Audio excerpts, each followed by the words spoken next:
In the world today, protecting a country's borders is vital. It is seen as a gateway to the UK. These are the men and women in uniform responsible for safeguarding Ireland's borders. Stopping. Look at me, behind the yellow line. Searching. Have you been stopped at a checkpoint before? We just listened to me. And seizing drugs, arms and illegal goods. If anyone tries to harm me, that dog will tear them to shreds. Saving lives. I'd say about 200 kilometres per hour. And protecting Ireland's inhabitants and millions of visiting tourists. You could have been here 100 times. It doesn't mean that you're guaranteed to get in the 101st time. They police the ports. But you have to make sure there's definitely nobody underneath the vehicle. The airports. Why did you tell me you weren't working? And the roads. These are very badly damaged straps. If you can't drive the truck, shouldn't be on the road. These are the Border Interceptors.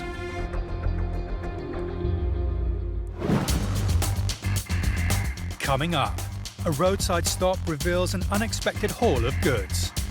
Did you have receipts for all this stuff that you just purchased? Do you know what's even in your car? Without any paperwork to confirm his story, it's looking like a long one-way trip for this Indian family. You're supposed to have that to present to me also. That way I know you're actually married to this person. And a high-speed chase for a wanted vehicle.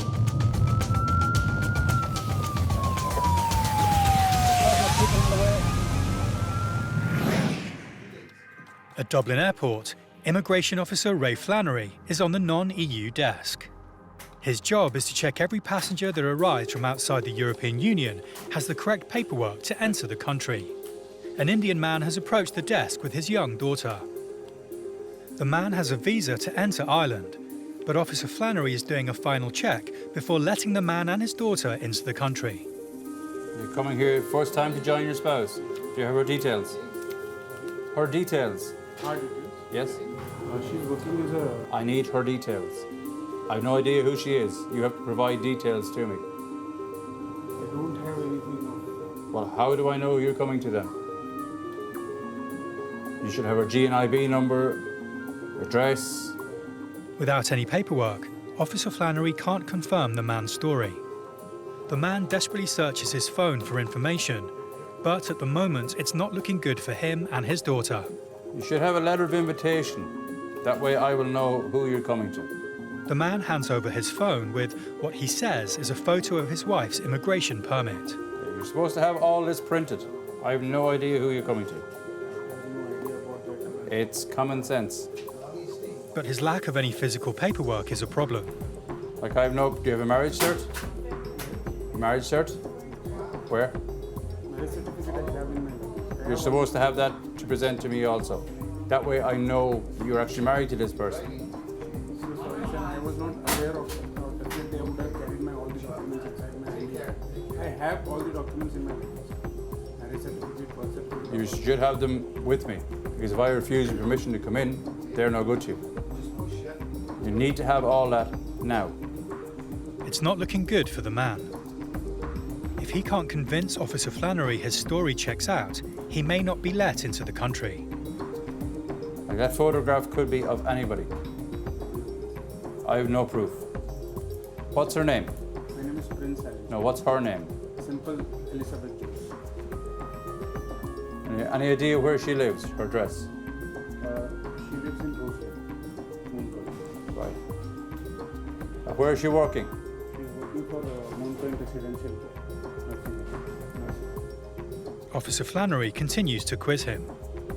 Is that her? Yes.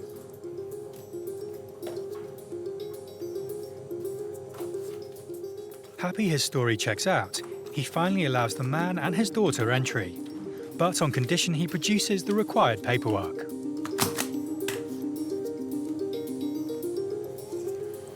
Well, you must go to the local police in Mooncoin or Kilkenny, wherever your wife registered. With her, bring all your documents, marriage, everything, okay, within 3 months. Yes, sure. Thank you so much, sir. Okay. Generally, people will have documentation, but unfortunately, a lot of the time, this documentation is presented to a relevant embassy in order to get a visa, and to forget to get a second copy to show us here. They presume once they have the visa, then everything's okay, they can just come in. But we will do a double check just to make sure they are who they say they are and coming to join who they say they're coming to join. Today, patrolling the roads around Dublin, including major access routes to the airport and the port, are Garda traffic officers Paddy McElroy and Mark Fay. In their unmarked car, they're keeping a low profile but expert eye out for any suspicious activity. And it's not long before they pulled over a vehicle that's pinged up on their ANPR system. It's suspected that it's involved in crime, yeah. So are you in shopping? Officer McElroy's suspicions are immediately aroused by the car's very full boot. Would you have receipts for all this stuff that you just purchased? What? No, we didn't just purchase now, it's in the car, wait. Like all this stuff here, when was all this stuff bought? It's in the car, I couldn't tell you, we're 3 years homeless, so we're going around everywhere. But all that stuff looks relatively new, if you don't mind me No, asking. because we're getting a house probably this week or next week. The woman's vague and evasive answers aren't helping her case. Basically, at this moment of time, the woman can't account for some of the stuff that she has in the boot in terms of providing documentary evidence of purchase.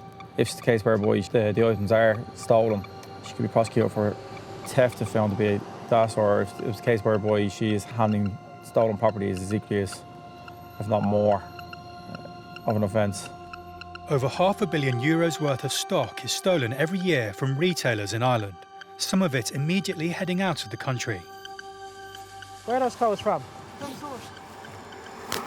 Gun stores. Right, I'm just going to take that bag out for a second, okay? I want to have a look at that for a second. You said your mother purchased this book. It turns out officers Fay and McElroy have every reason to suspect this woman. She's already known to the Garda as actively being involved with stolen goods, and the contents of her boot look highly suspicious. When did you buy that? He bought that. Come on, Kathleen. You'd You know. didn't hold it and you put it in your car if you like so. I don't want to put it in my car. If you purchase this, I don't want to take it. Why would I want to take it if you purchased it? It turns out this car is full of new household items. Receipts or something. The Hoover. When did you buy that?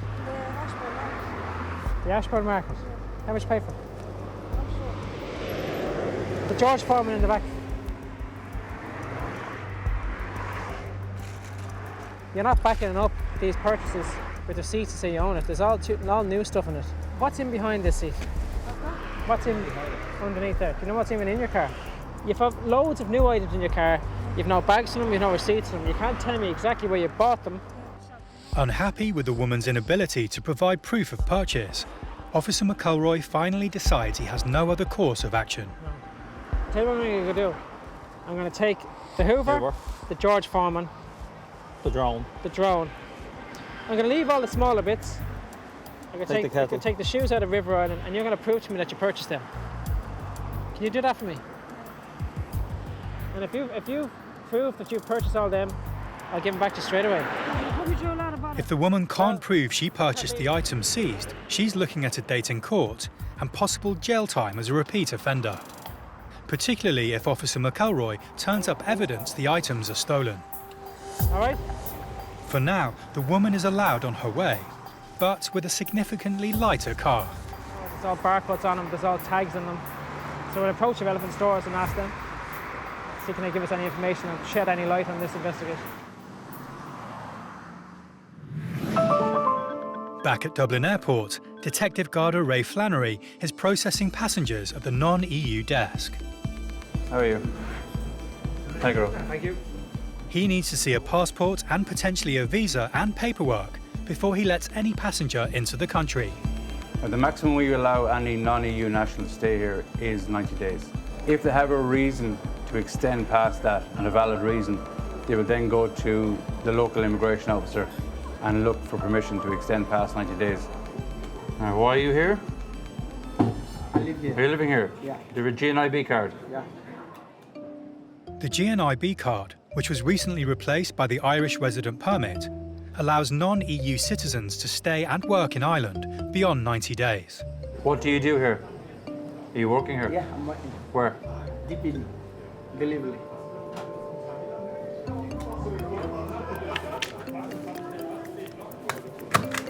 Lovely. Thank you. The next passenger at Officer Flannery's booth is also looking to stay in Ireland beyond 90 days. Now, how long will you stay here? That's 3 years. 3 years now. You're living here? Yeah. G&IB card. The woman struggles to find her immigration card to prove she should be allowed back into the country. And when she does, there's an issue.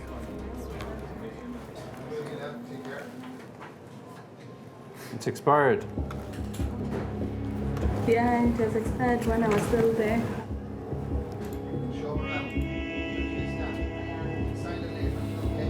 I have to change it, and again I have to change my surname because I'm married here.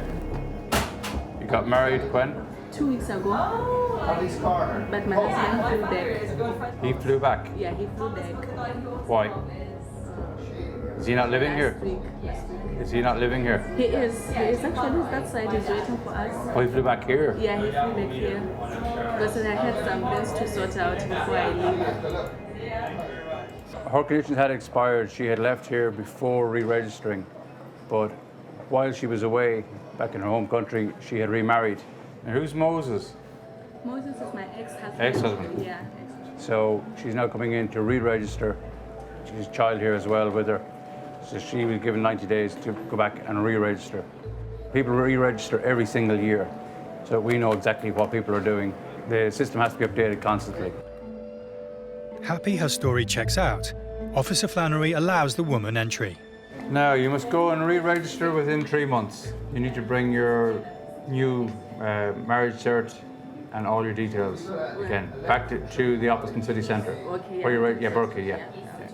We hold on to this card because it's expired, okay? You're holding it? Yeah, once it's expired, we hold on to it. Okay. So what if maybe I'm gonna need it? You won't, it's expired, so it's no good. Okay. So you can tell them in Berkeley that it's been retained here, Okay. if they ask. It will cost the woman €300 to re-register, but she'll then be allowed to stay in Ireland for another 12 months.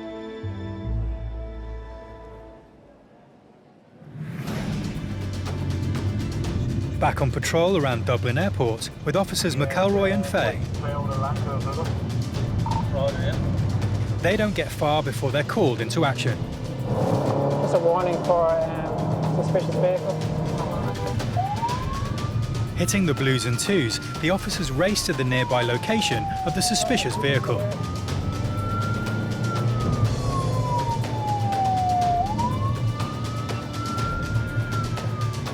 It's not long before they spot the car and pull it over.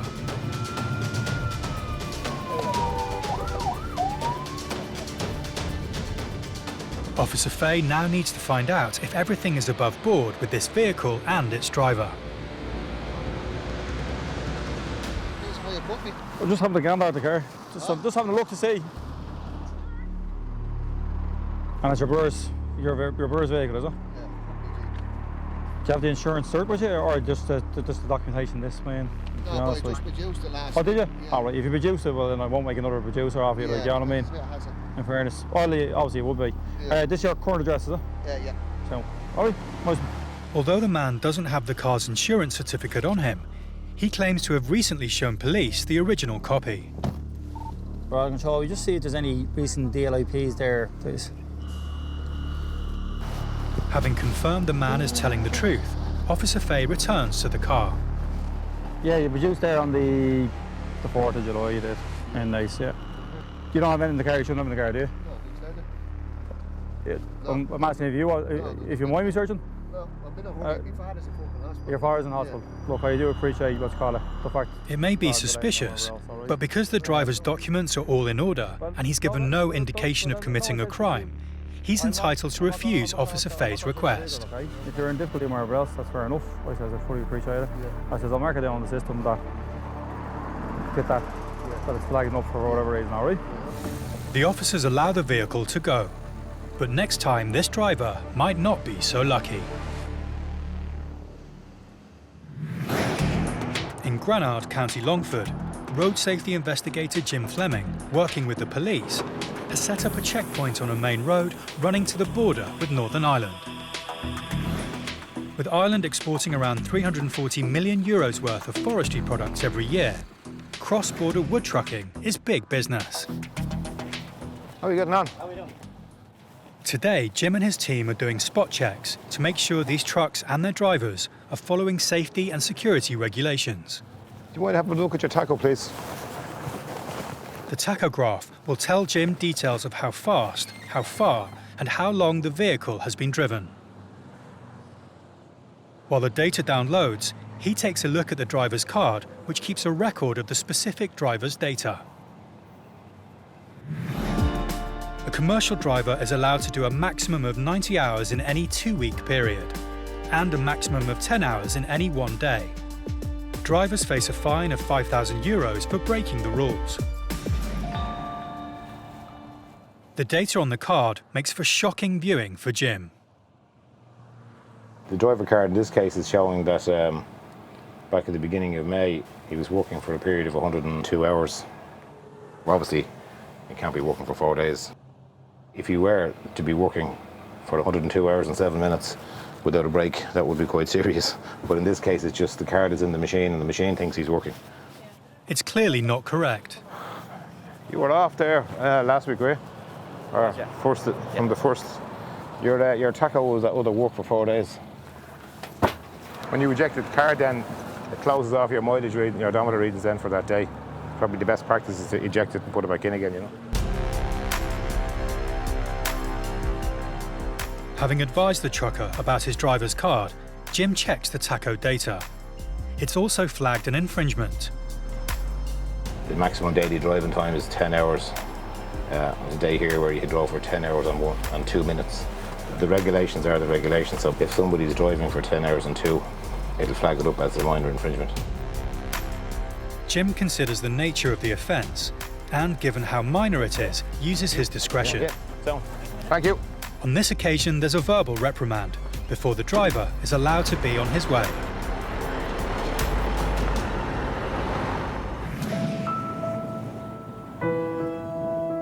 There are approximately 350,000 goods vehicles on the road in Ireland, travelling between borders and from coastal ports to airports.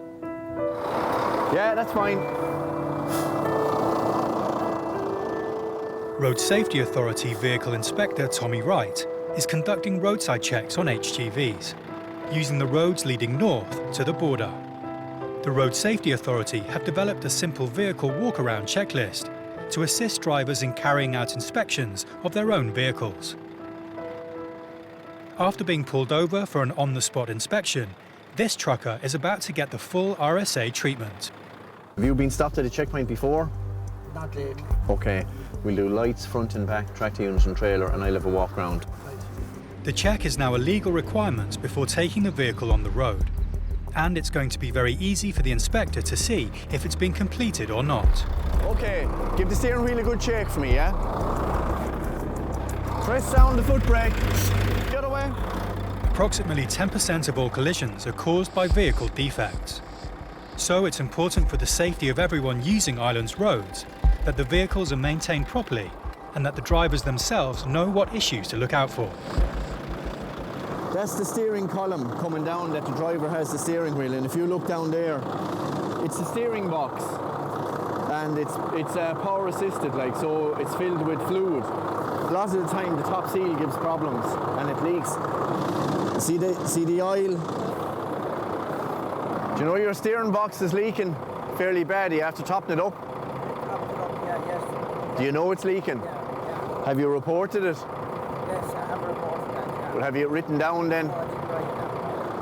He also needs to check the cab, from collecting tachograph data to sounding the horn. Horn? Is the horn working, Tommy, is it? When was it working? It was working yesterday. You checked it today, like? I didn't check it today, no. Are you wearing that seatbelt? Yes, sir. I had that on. It's not pushing back in that well, like. Why have you it like that then? I just had I like some loose. But sure, it's no good, like. If you're involved in an accident, like, that's no good to you, like.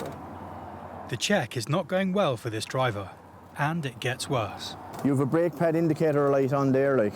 Yeah. How long is it like that? That's only just like that at the brakes are good on it. That's why you need to have the book. When you see something like with the horn not working or something wrong with the seatbelt or you have a fault like that, you need to record it and you need to report it to your boss and see what's happening then. All right, I'll keep looking around.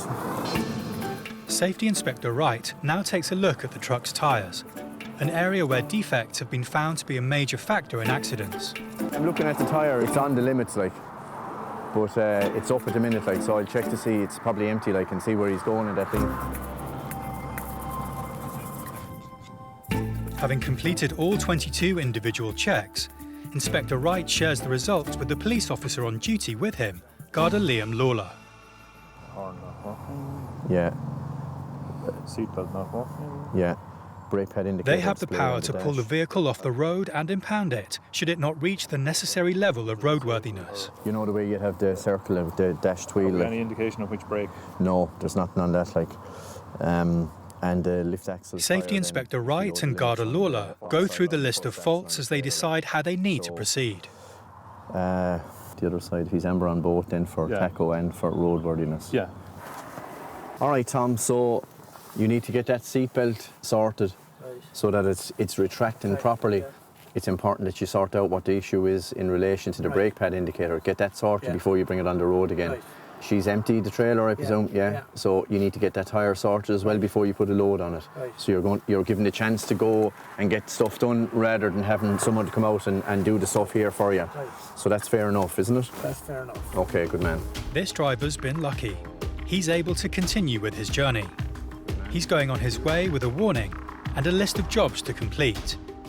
And he has 10 days to do it. Is that okay? Good man. Thanks, Tom.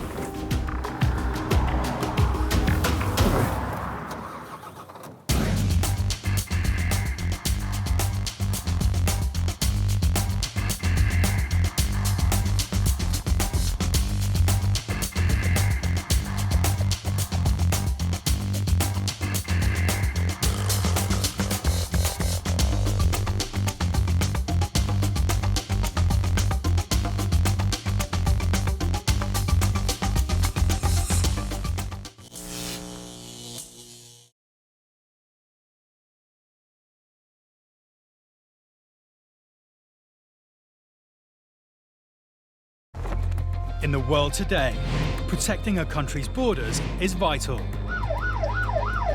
It is seen as a gateway to the UK. These are the men and women in uniform responsible for safeguarding Ireland's borders. Stopping. Look at me, behind the yellow line. Searching. Have you been stopped at a checkpoint before? You just listen to me. And seizing drugs, arms and illegal goods. If anyone tries to harm me, that dog will tear them to shreds. Saving lives. I'd say about 200 kilometres per hour. And protecting Ireland's inhabitants and millions of visiting tourists. You could have been here 100 times. It doesn't mean that you're guaranteed to get in the 101st time. They police the ports. But you have to make sure that definitely nobody underneath the vehicle.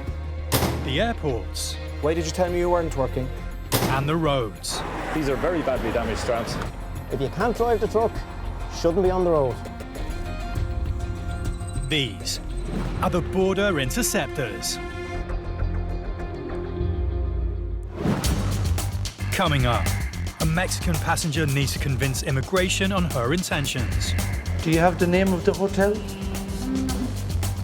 Trucks with tyre troubles are heading for the border. If he was to get a blowout going along the road, he could lose his load. And a van full of weapons is stopped at Dublin Port. The ones I've ever seen have only been plastic. I've never seen come across these real ones, you know.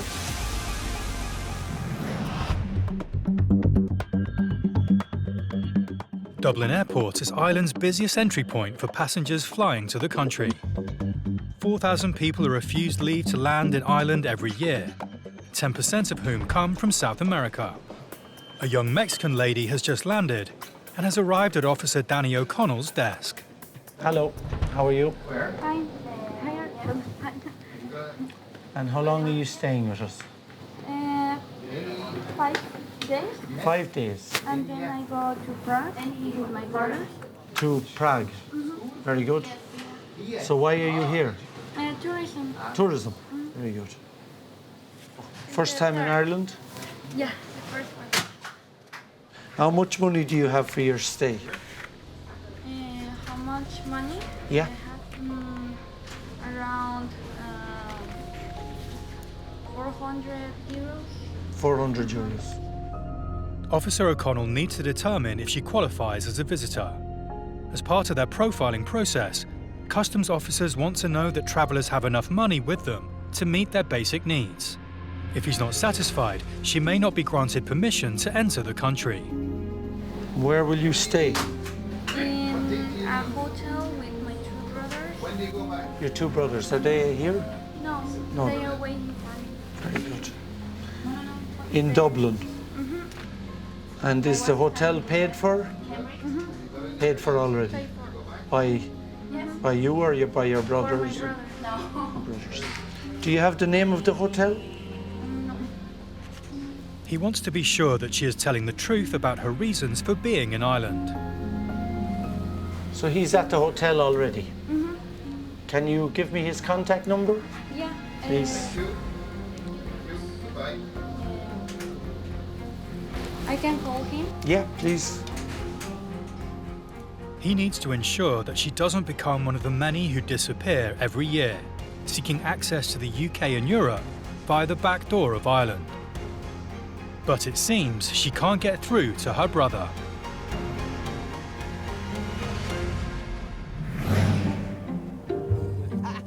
Today, Road Safety Authority Inspector Tommy Wright is roadside. We're down in Waterford Port. We're going to be stopping stuff on the way in to carry out inspections.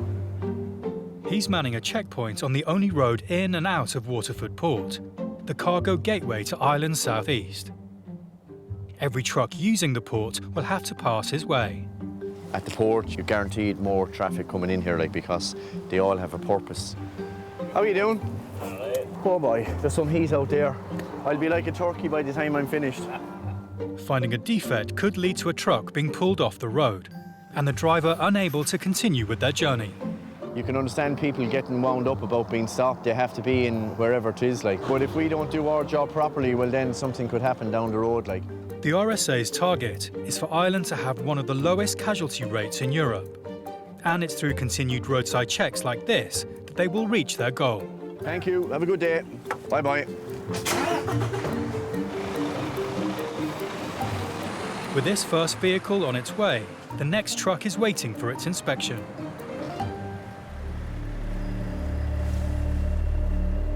Each driver is required by law to perform a walk-around check every day to make sure the vehicle is in good working order. These inspections are a simple way to make sure this procedure is taking place. He should have done a walk-around check today. He should have seen that the tyre was like that, and it should have been changed. It's unsafe, it's dangerous. If he was to get a blowout going along the road, he could lose his load, and that could be thrown all over the place. So that's how bad it is,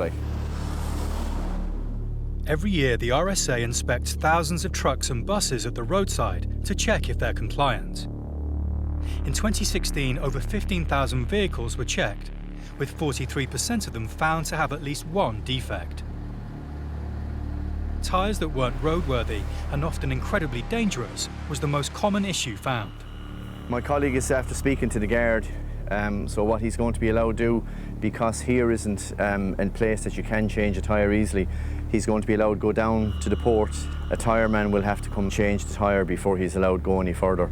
He's only a couple of 100 yards away from the port, so the guard is happy enough to leave him go down as far as there, and it'll be sorted in before he goes back on the road. But it shouldn't have been like that in the first place. He shouldn't have picked up a load of timber with a tyre that's as bad as that.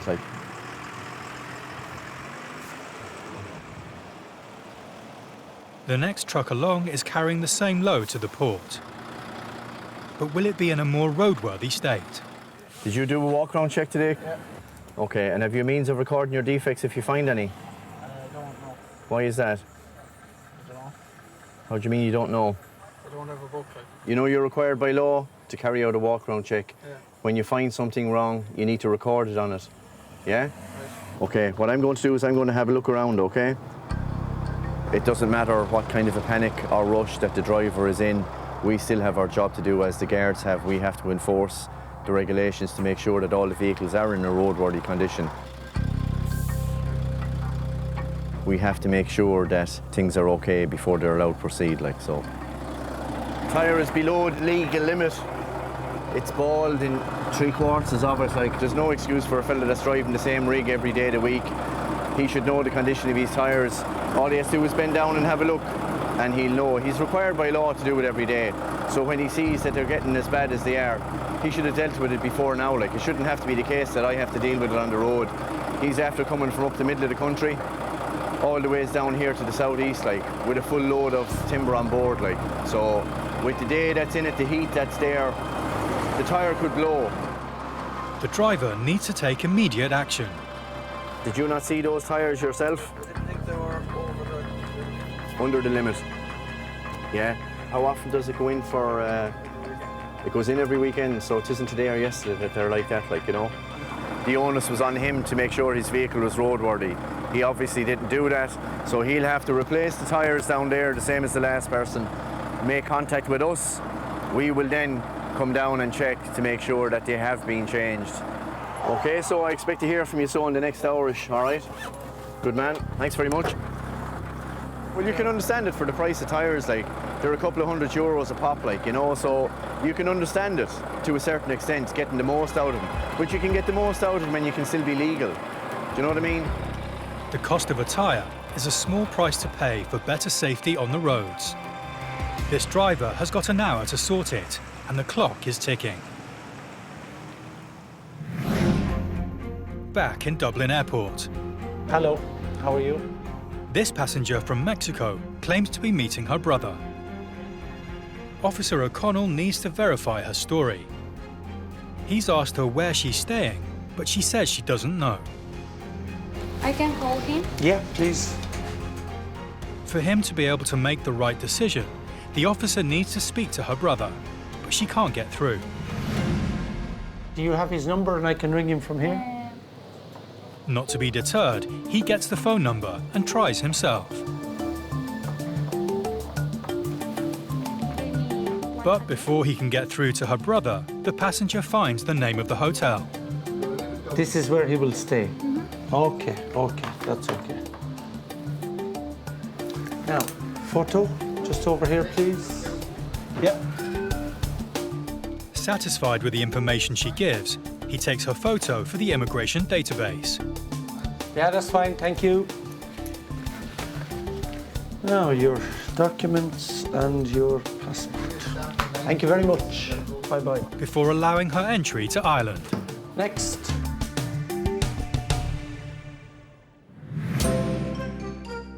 Dublin International Airport serves 180 routes with 41 airlines. This can cause 1 or 2 headaches at immigration for the officers on the front line. At Garda officer Mick Lally's booth, What are you doing here? there are problems with a young man who doesn't speak English. Does he speak English? Do you speak English? Yeah, I do, exactly. Okay. And you send the guy up first who speaks no English? Sorry? You send up the guy who speaks no English? You're travelling together? Yeah, yes. What are you doing here? Yeah. We were in London. What? We were traveling in London. Yeah. What are you doing here? Just vacation, just travel. Can I see your tickets to leave, please? And at Detective Garda Ray Flannery's booth, a Portuguese couple have just approached with their passports. Why are you here?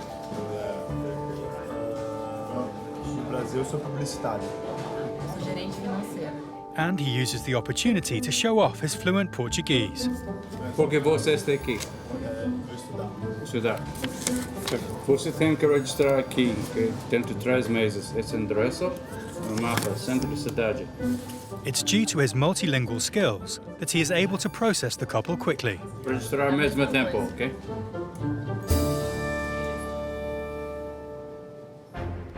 In his booth, Officer Lally is becoming increasingly frustrated. It's an e-ticket. Listen, excuse me. Everybody flies on e-tickets. Yeah. You print off your itinerary if you wish to travel here. That's how it works. Not only are they struggling to understand what he is telling them, Listen, everybody flies on but they haven't printed their return tickets for him to inspect.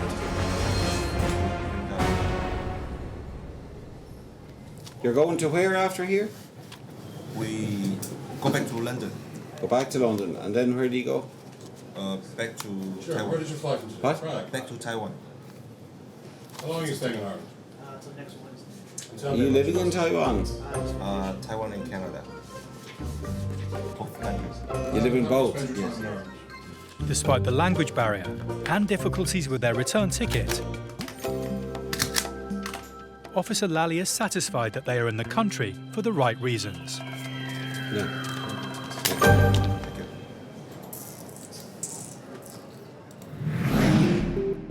It's back to Officer Danny O'Connell, who is also checking passports at Dublin Airport. Thanks very much. Hello, how are you? A flight has just landed from Vienna, and this passenger has a serious problem. No ID. You're not gonna like this, it's a complicated story. I live here, but Yes. I just lost my passport, my wallet, and everything basically in Austria. Okay. Although he has lost his documents in Europe, it is possible to fly without a passport if it's lost or stolen while abroad. Applying for an emergency travel document will allow a one-trip journey to your final destination. Having got permission to travel to Ireland, Officer O'Connell now needs to prove this passenger's identity before he can be let into the country. This guy knows about Yep. it. Okay. But I Just have one a second. copy of my GNIB card. Perfect. Thanks a million. And he's got an ace up his sleeve. A photo of his immigration or GNIB card on his phone. A GNIB card is basically the Garda National Immigration Bureau card that is issued to non-Europeans. They might be the partners of Irish or EU citizens entitled to live here. They have to carry the card at all times, not only when travelling in and out of here, but also if they're stopped by a guard on the streets of Ireland. Maybe swipe it. So you rang Kevin earlier? Well, I was, Aer Lingus rang him from Yeah. Vienna. That's no problem. Allowing Officer O'Connell to cross-reference his immigration details has meant this well-prepared traveller is on his way home. I had got an email just to say that one of my colleagues had been in touch and given him permission to travel. He had a scan of his GNIB card on his phone, so I was able to check him out on our system. This is him here, and he is legal here. He's married to an Irish national. Her details are here, his details are here, his photograph is here. So I was satisfied that his story was true. No harm at all to have your passport on, especially the phones nowadays, the smartphones and that, have your passport on it. If you need a visa, if you're coming in, have a copy of that, your GNIB, it's no harm.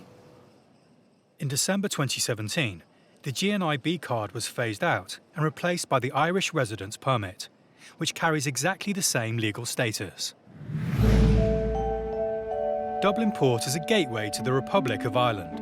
It's a well-trodden route by haulage vehicles and tourists alike. Security measures are in place to keep everyone safe. Morning, Owen. Just coming in to do our usual. Officers Vinnie Marr and Derek McGawley are searching for prohibited items. Morning. Port security. We just do random searches, but I can see our boarding card on some photo ID, please. Spare containers of fuel, guns and firearms are not allowed on board. The International Maritime Organization have developed a code to help enhance the security of ships and port facilities. We're on a level 1 at the moment, so we just have to do 5% of all vehicles coming through the port. It goes from 5%, 10%, and then it goes up to 100% on level 3. So every port in the country and the land has to comply. It might be a low security risk day, but they're still looking for other objects that could be dangerous if they got into the wrong hands. Thank you very much for your time. All the best, yeah.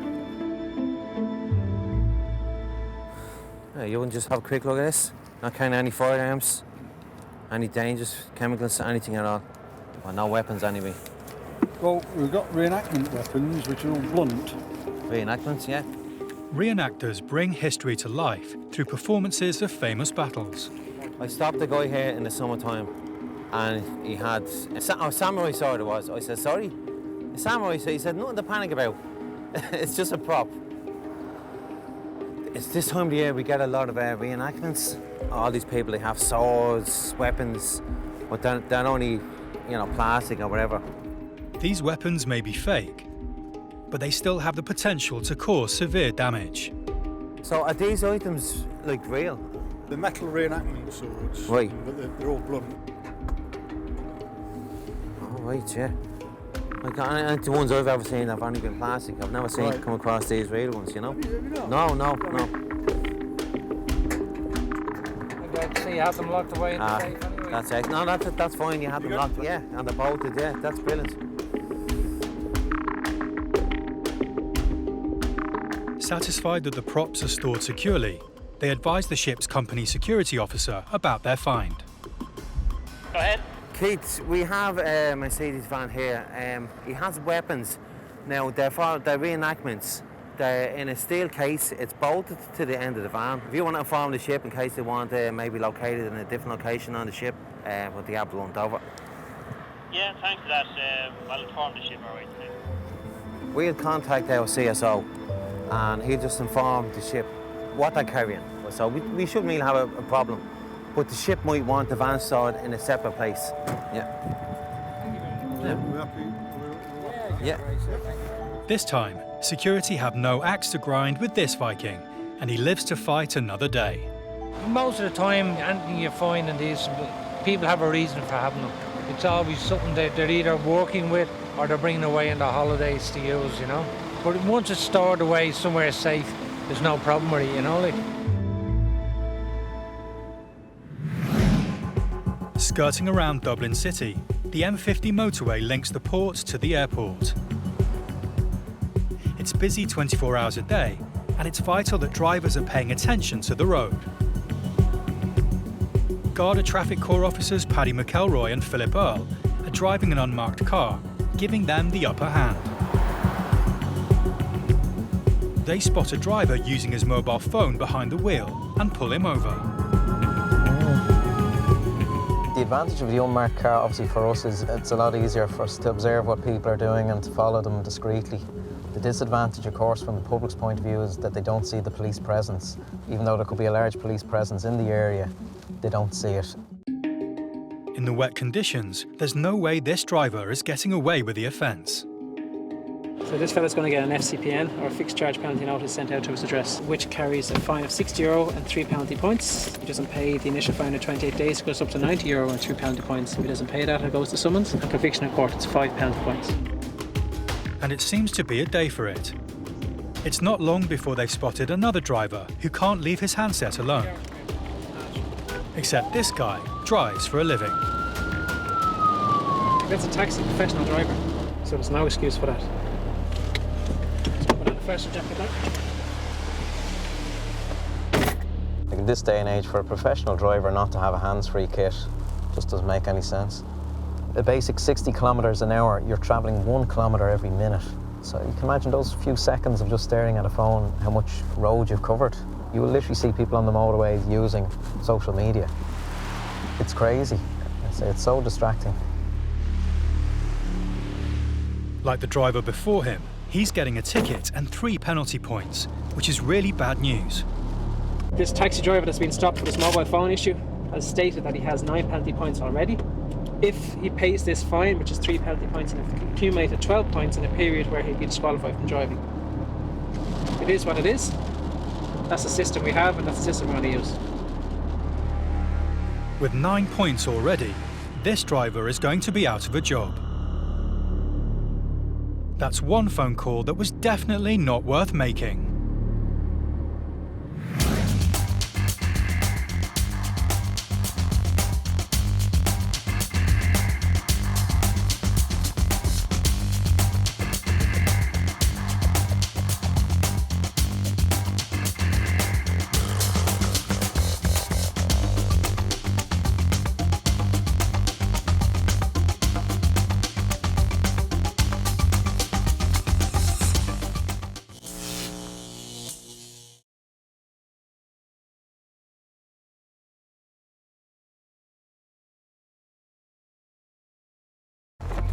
In the world today, protecting a country's borders is vital. It is seen as a gateway to the UK. These are the men and women in uniform responsible for safeguarding Ireland's borders. stopping, Look at me, behind the yellow line. searching. Have you been stopped at a checkpoint before? You just listen to me. You just listen to me. And seizing drugs, arms, and illegal goods. If anyone tries to harm me, that dog will tear them to shreds. Saving lives I'd say about 200 kilometers per hour. and protecting Ireland's inhabitants and millions of visiting tourists. You could have been here 100 times. It doesn't mean that you're guaranteed to get in the 101st time. They police the ports, But you have to make sure that definitely nobody underneath the vehicle. the airports, Why did you tell me you weren't working? and the roads. These are very badly damaged tramps. If you can't drive the truck, shouldn't be on the road. These are the Border Interceptors.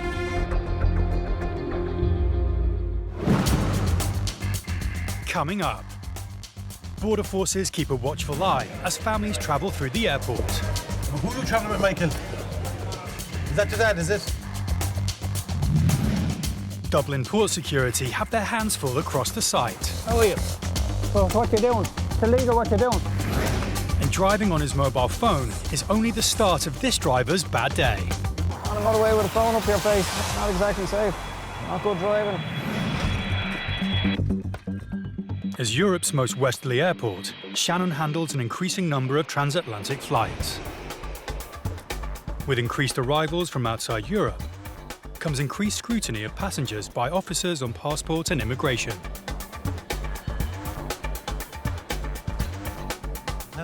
Officer Dara Malloy checks that passports and paperwork are in order before allowing anyone into Ireland. As well as keeping the border secure, Officer Malloy is also tasked with keeping passengers safe. And that particularly includes children. Hello. It's estimated that 1.2 million children around the world are illegally trafficked every year.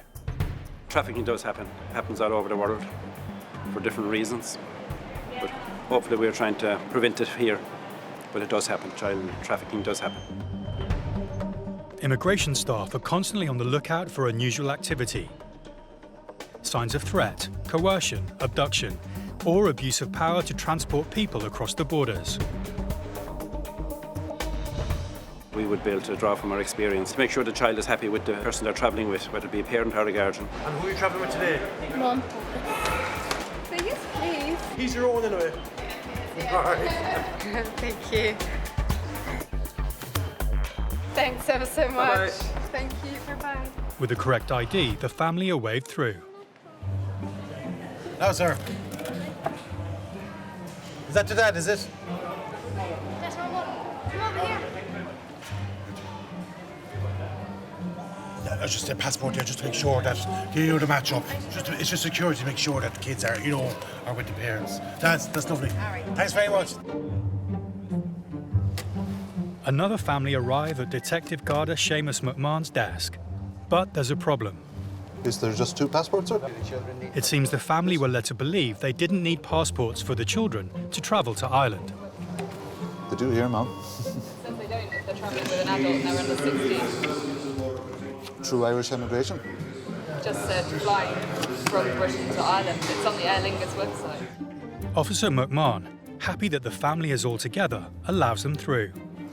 We don't have a website, ma'am, but I think it's a given that you produce your passport in any country that you go to. It does say that. Thanks very much, thank you. They were accompanied by 2 children.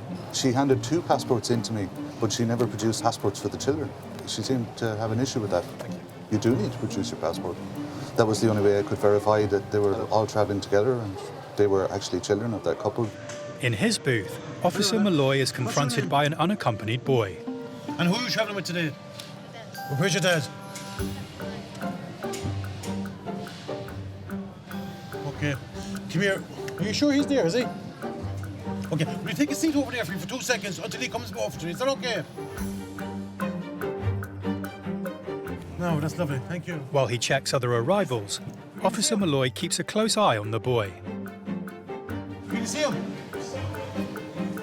Until his father finally arrives at the desk.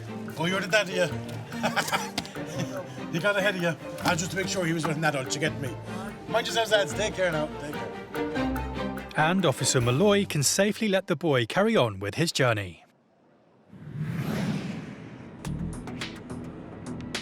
Running 24 hours a day, 365 days of the year, activity around the 600-acre site of Dublin Port never stops.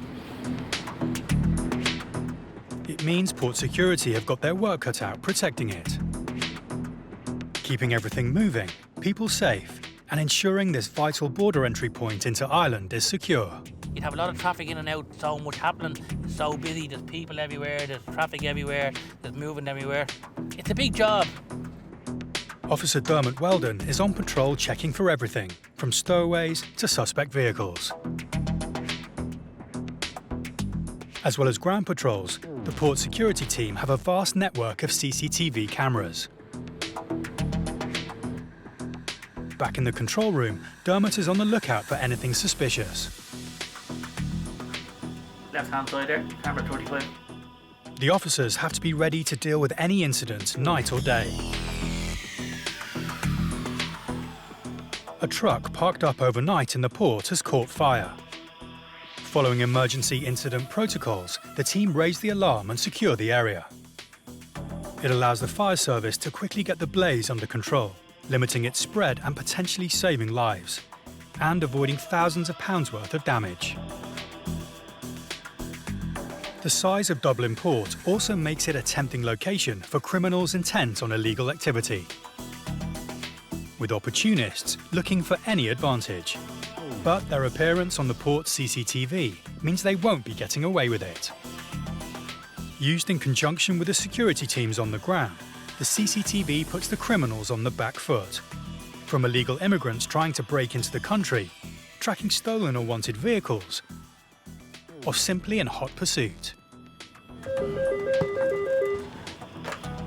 Hello, Port Operations, how may I help you? Back in the control room, Security Officer Weldon has spotted something suspicious. He's concerned about an illegally parked lorry. On the ground, Security Officer Paddy Rooney is sent to investigate. Control to Alpha 3. I know it's that gay, Paddy, because you rang before. A stationary truck on site could be entirely innocent, but it could also be a sign that something is wrong. I'm just going to wake this fella up, okay? So I'll be down here, put the camera on, okay? This driver is about to get a wake-up call, port security style.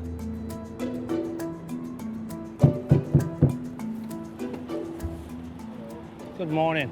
Morning. How are you this morning? Tired. Quizzing the driver, Paddy explains that he's parked his truck in a no parking area of the port. It is a restricted area down here, and like I said, there is markings on the road. We could have easily put a clamp on you and wait till you got up and charge €80. But unfortunately, I'm in good humour here today because I'm going on holidays. Are you along here? 2 o'clock. Drivers are required by law to take proper rest breaks before they can start driving again. So how many hours rest do you want? 10 hours on now. Okay. Right, I'm going to give you an extra hour anyway to get yourself started anyway. So at 11:15. Okay, so I'll give you about an hour, so okay? Yeah, very good, okay? Have a good day, okay? Thank you. Understanding of the situation, Officer Rooney gives him time to get himself sorted. We don't mind them actually parking around areas, but we normally would like to see them out here by lunchtime. So his Tachograph is up at another half an hour or whatever. And so I gave him a full hour to get himself dressed. Elsewhere in the port, security have received reports of horses grazing on the side of the road. Okay, we're just finishing D7. While the control room monitors the situation, Security Officer Rooney heads to investigate. Yeah, oh, we have 2 of them. Good man indeed. Excellent. Oh, how are you? Oh, what you doing? It's illegal what you're doing. The horses pose a security risk to passengers and the many vehicles that use the port daily. And they're trespassing on private property. It's Officer Rooney's job to move the 2 men and their horses on as quickly as possible. You can start putting the horses back in the box. Is he allowed? Okay, thank you. With the horses sent packing, it's now just a matter of Officer Rooney checking where he makes his next step. It's estimated that 30,000 people cross the border between the Republic of Ireland and Northern Ireland every day. policing the M1 motorway, one of the busiest routes between the two countries, are Traffic Corps officers Paddy McElroy and Phil Earl. Driving an unmarked car, they're watching for suspicious and illegal activity. Driving on the motorway here, we're 120 kilometre zone. He's got the phone up to his face. Flashing their lights and pulling him over. Get the old jackets on. Officer McElroy is about to ruin this driver's day. On the motorway with a phone up to your face, not exactly safe. Not good driving. The guy is already looking at an automatic fixed penalty fine. See, driver's license. Officer McElroy wants to see some ID. The officer's car is also fitted with an ANPR scanner, allowing them to immediately perform background checks on vehicles. No ID on him whatsoever. The ANPR has pinged through a result, and Officer Earl has some further bad news for the driver. Insurance is out, tax is out. With no insurance or tax, the vehicle will now get seized. We requested a tow truck to come to the scene. This vehicle is going to be seized under Section 41 of the Road Traffic Act. The driver, of which he has no documentation with him, it appears that I think he's refusing to give details. Officer McElroy isn't done though with this driver. Suspicious that he won't give them anything other than a name, the officers call it in. Control, can we get a person check when you have a chance? For the moment, this driver is going nowhere. And things could be about to get a lot worse.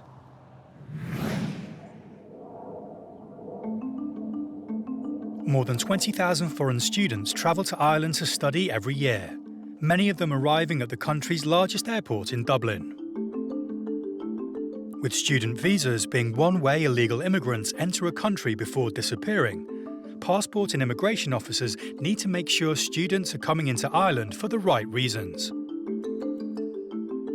In order to prove they're in Ireland to study, students are required to have a letter of invitation from the college or university they're going to be studying at.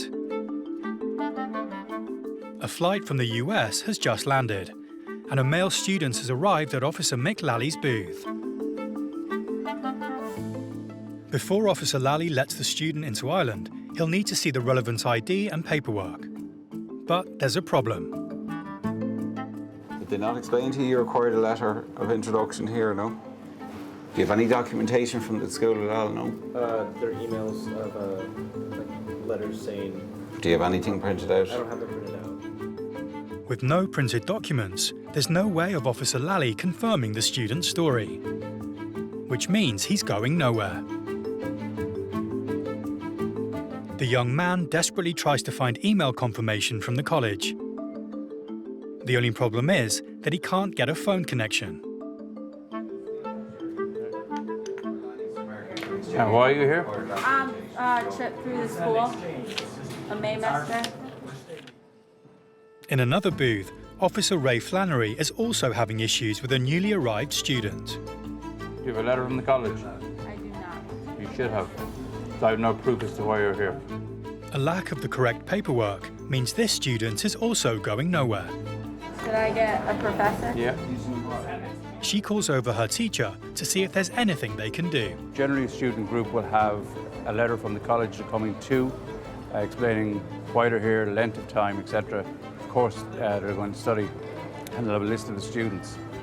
Do you have any documents from the school that you're coming to study? Student with no documentation. I have no proof. They could be here for any reason. It's organised through Franklin Pierce and UCD. Right. Talk to somebody in UCD. You should have a letter from UCD saying that you're coming here to study for a period of and the amount of students. Back at Officer Lally's booth, and mobile phone connection, or lack of it, is still causing a hold-up. And what course are you doing here? What's that? What will you be studying? I'm studying physics. You'll not use the Wi-Fi, no? It's in 3G, so you're not on the Wi-Fi at all. And you're a physics student. Yeah. Open up which letter I need there. Eventually, the man finds the email and shows it to Officer Lally. And the last sentence is, you're recommended to retain a copy of this letter with you. Excellent. For immigration purposes. Having given the student a mile ticking off, and a reminder to next time read the travel details, Officer Lally stamps the student's passport and lets him through. He's a physics student. You don't think he would be up to date with technology, but you could clearly see it from the top of the phone. He hadn't got the Wi-Fi insignia on it. So yeah, we got it sorted in the end anyway, between the two of us. At Officer Flannery's booth, having explained how things are supposed to work, the officer uses his discretion and allows the student to enter Ireland. You part of the study group? And we explain to them procedures going forward, what they need to do, and they will talk to the relative colleges, and hopefully next time that will be sorted. Patrolling the busy M1 motorway that connects Southern Ireland with Northern Ireland, traffic officers Paddy McElroy and Phil Earle have pulled over a driver for being on his mobile phone. Insurance is out, tax is out. And having found out the vehicle isn't taxed or insured, they've seized it. I need to see his driver's licence. But unable to verify his identity, the white van man has to wait as the officers call in for a check on him. Control, can we get a person check when you have a chance? Roger that. Just a third address we have on the system from an alias that he uses. Doesn't seem to be getting convicted much, but seems to be coming to the attention of Garda quite a bit. With the name appearing to be an alias and the man suspected of possible criminal activity, it looks like he's going nowhere. I think I'll bring him back to verify who he is. The simple act of using his mobile phone while driving has just landed this driver in bigger trouble. Being arrested under Section 107 of the Road Traffic Act. What that means is I'm not happy with your identification or where you're living. So we're going to bring you back to a local Garda station and we're going to verify who you are and that there's no outstanding issues or warrants.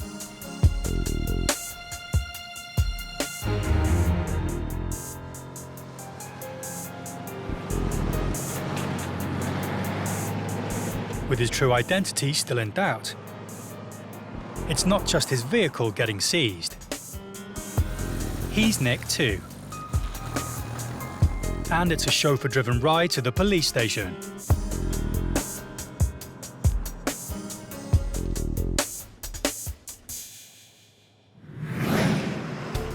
Further north on the M1 motorway, just south of the border with Northern Ireland in County Louth, a checkpoint has been set up for the Road Safety Association. Yeah, well, he'll take one anyway. Yeah.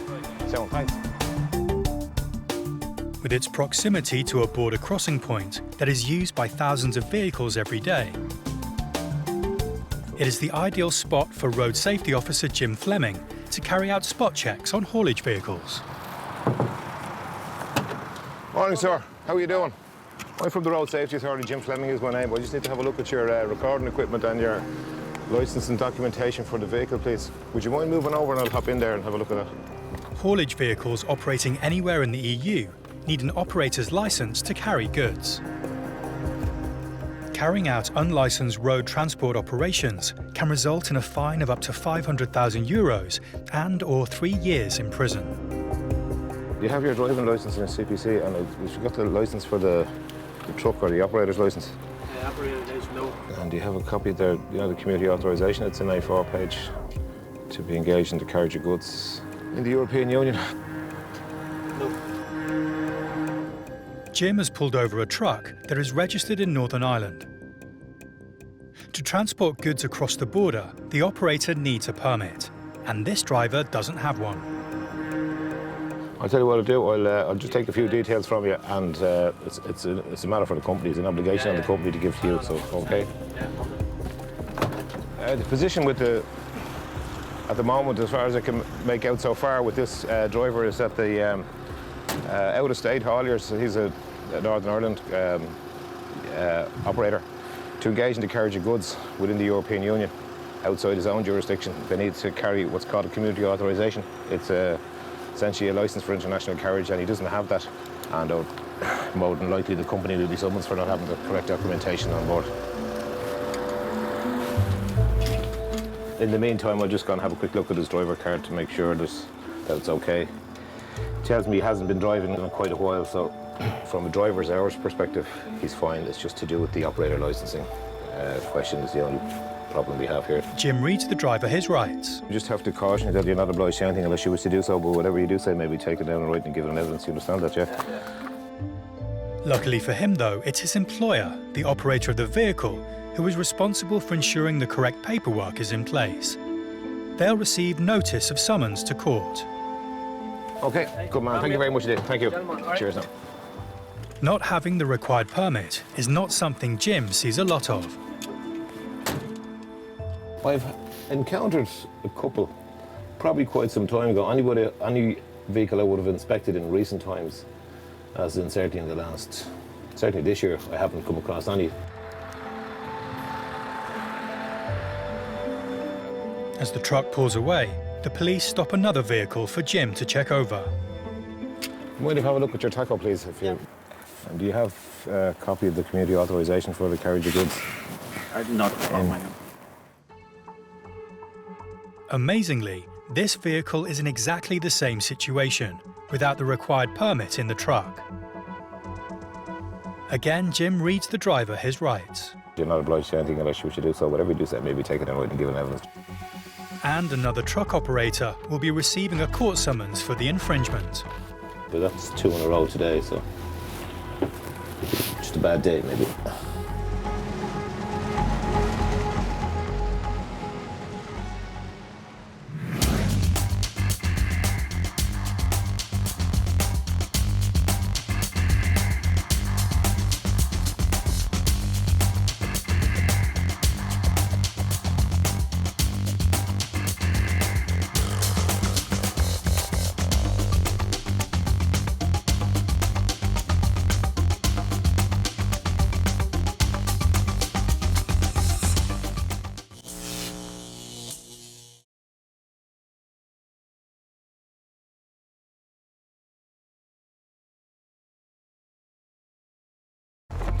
In the world today, protecting a country's borders is vital.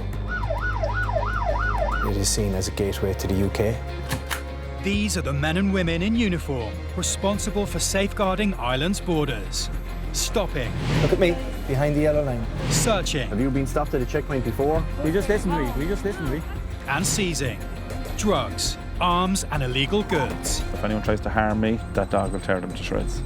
Saving lives. I'd say about 200 kilometres per hour. And protecting Ireland's inhabitants and millions of visiting tourists. You could have been here 100 times. It doesn't mean that you're guaranteed to get in the 101st time. They police the ports. But you have to make sure there's definitely nobody underneath the vehicle. The airports. Why did you tell me you weren't working? And the roads. These are very badly damaged straps. If you can't drive the truck, shouldn't be on the road. These are the border interceptors. Coming up, at Shannon Airport, it looks like no visa, no entry. Will this traveller be sent packing? Just get your ticket seat there. Yeah. He could be from the likes of the Philippines or far-flung corners of the world. A driver refuses to give her true identity. But what has she got to hide? So either you're giving me a false name or... Well, I've no match for that. And Disney arrive in town. And with it comes a security lockdown for Dublin Port. Situated off the Atlantic coastline on the Shannon estuary, Shannon Airport is the gateway to the southwest of Ireland, giving travellers easy access to Limerick, Galway and beyond. It's the third largest of Ireland's airports, with over 1.7 million passengers travelling through it in 2017. Are you golfing? Maybe next time. You take care, sir. The airport's busiest routes are between London, New York and Boston. So you're a fiddle player, sir? No, piper. Oh, you're a piper, yeah? From a security perspective, the airport has a unique and vital relationship with transatlantic flights. We're the first port of call here in Shannon for transatlantic traffic. If they get into difficulty, No, my dear, thank you. they pass that point of no return where they can't turn back from America and they must keep going to the western seaboard, so we're it. So border control here remains tight. People attempting to enter illegally may find themselves in a very bad position. Shannon doesn't have daily return flights to some of the airports preferred by would-be illegal immigrants, with the result that anyone that might arrive here illegally could be looking at up to a week inside an Limerick prison pending a return flight. How are you? You're with that gang, yeah? Yeah. It's estimated that there are upwards of 26,000 undocumented workers in Ireland. You're okay, girl, you're okay, there's no panic. Many are foreign nationals illegally working in the country. How you doing? Having arrived on tourist or limited work visas and then disappearing. Thank you. A non-EU resident has just flown into Shannon Airport and has arrived at Immigration Officer Niall Camp's desk. This is no simple case of stamping and letting him through, though. He's carrying an unusual amount of paperwork, and of much greater significance, he doesn't have a visa. No visa usually means no entry. I tell you, just get you to take a seat there. Here, I'll call you back in 5 minutes. He's told to take a seat and can only wait to find out if he'll be allowed into the country. Talk to you in 5 minutes. Thank you. That man behind me now, that gentleman behind me, he could be from the likes of the Philippines or far-flung corners of the world. We're not too concerned what country he comes from, as long as he is who he says he is. But there's a small bit of paperwork involved with him, so just put him aside, not to delay the queue too much. It'll do. There's only 2 minutes. The entire flight is being processed, and the passenger is still waiting. He'll have to stay put until Officer Camp is ready to see him. How you doing? The passenger is called back to the desk. He's got to hope that the paperwork he's carrying will be enough to allow him into Ireland. How long will you be staying for? Welcome back. Thank you. Now, how are you doing? Officer Camp is aware that he has arrived in the country without a visa. And with no visa, there's a very real chance he'll be sending him packing on the next flight home. Have you been here before? Yeah. However, having gone through his paperwork, he's identified as a working international fisherman. And he's carrying a seaman's book. It's a record of his service working at sea and allows him entry into a country without a visa if he's immediately joining a ship's crew. Do you know the name of the ship you're boarding? Valiant. The Arklow Valiant? Yeah. Working on ships all his life. And for him to correctly enter a country with the amount of visas he'd require, it would be an impossibility, or very difficult at least. So what he has is a seaman's book. It's a type of a passport for the high seas. Seaman's book, passport. Thank you very much. Best of luck. With all the paperwork done, he now has 24 hours to join his ship. Garda traffic officers McMahon and Fay are on patrol around Dublin Port, one of the busiest entry points to the Republic of Ireland. Attention. Here's some reason. What are we looking at? Their automatic number plate recognition system has raised a flag, and they head to intercept the car. Yeah, I drive off from a fuel station. When was the warning put on there, Control? The car has driven off from a filling station the night before without paying for goods.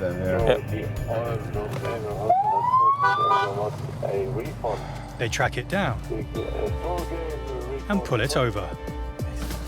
What do you need to find, driver?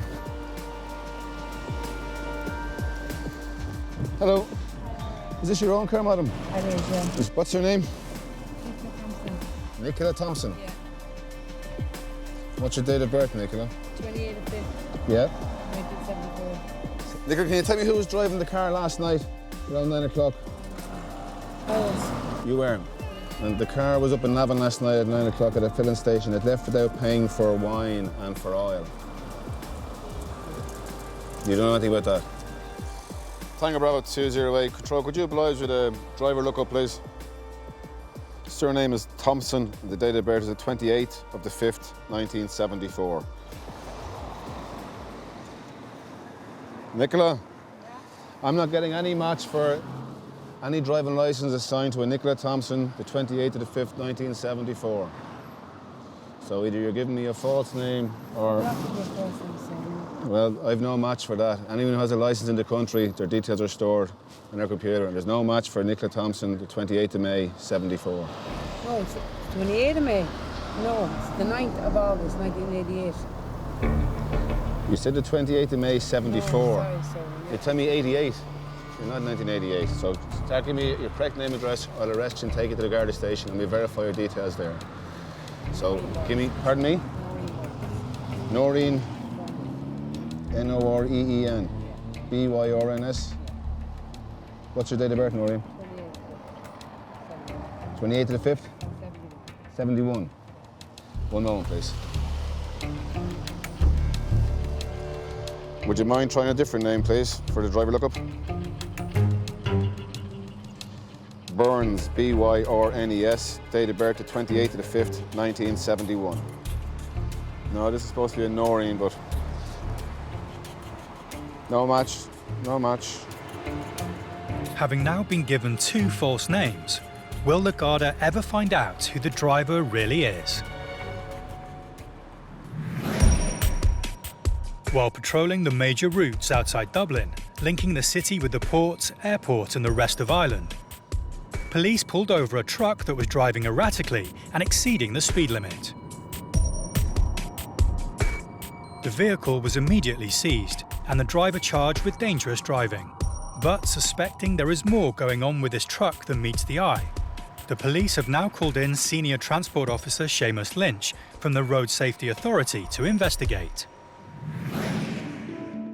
The driver has to comply with certain rules. They're called the driver's hours regulations. So the driver has to take prescribed breaks, he's got to take prescribed daily rest and weekly rest periods. And he's also restricted to a certain number of driving hours. So the purpose of the tachograph then basically is to keep a record of all them breaks, rest periods and driving times. By manipulating the tachograph, they're disguising all of that. You know? Officer Lynch begins his investigation by printing out the distance travelled data from the tachograph, as well as the recorded engine speed. But the data doesn't add up. Now, when I look at the vehicle speed here, right, it's telling me that the vehicle never moved. That's fine. The guy could have been at rest that day. However, the engine speed between 600 and 800 revs, there's a 36-minute period there. From 800 to 1,000 revs, we've got 53 minutes. So if I add all these up, compare these 2 printouts, the vehicle speed, 0 for 24 hours. But this is telling me that the truck was actually moving for 7 hours and 23 minutes. You know, there's no doubt there's a device here somewhere. Officer Lynch, suspecting the vehicle's tachograph has been illegally tampered with, decides to take the truck back on the road to test it. Our tachograph is recording the fact that we're actually driving. That's what it's supposed to do. The speedometer is working, and it's based on the information we've got from the calibrated speed gun used by the sergeant here. It's working correctly. The 2 speeds are matching, and the odometer is recording the actual distance travelled. So I'm happy that there's no device being used at the moment as we're driving this vehicle. Everything may have worked correctly in the test, but Officer Lynch suspects there is an illegal and highly dangerous device fitted to the vehicle. Now he needs to find the device to prove it. The Garda Traffic Corps have pulled over a car. It's suspected of being involved in a recent shoplifting incident. With her child in the back seat, the driver has been in no hurry to tell the officers the truth. And they're still trying to find out her identity. Have you any ID with you at all? No, not with myself. Have you a bank card or... No? Is that medication you have in your bag there? She finally provides a social security card. That's the real name now, is it? Yeah. Okay, so in 3rd go. Yeah, been given a social services card now, control, and if you wouldn't mind trying that for me, please. And there's more to this woman's story. She's got previous. You just released out of prison back in November.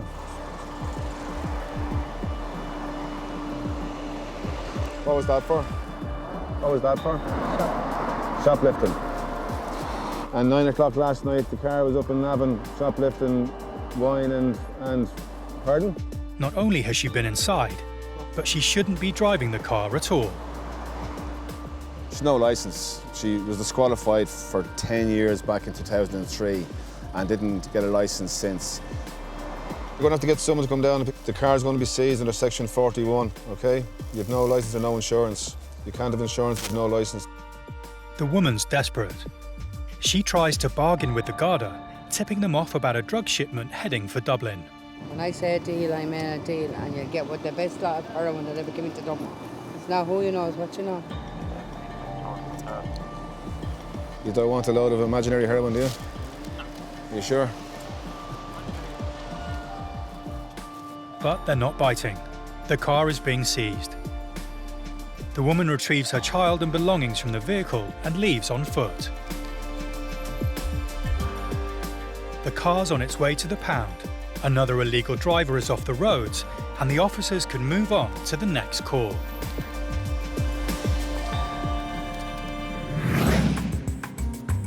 Dublin Port is a key entry point on Ireland's border, handling almost 50% of all trade. But as well as cargo and ferries, it's also popular with cruise liners. A record 151 cruises were confirmed for the 2018 season, bringing just over 270,000 visitors to Dublin and contributing €50 million to the local economy.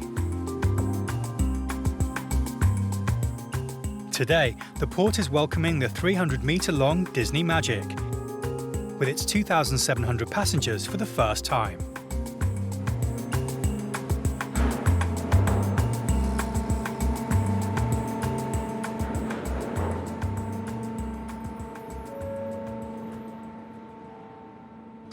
With the huge ship comes a massive security operation.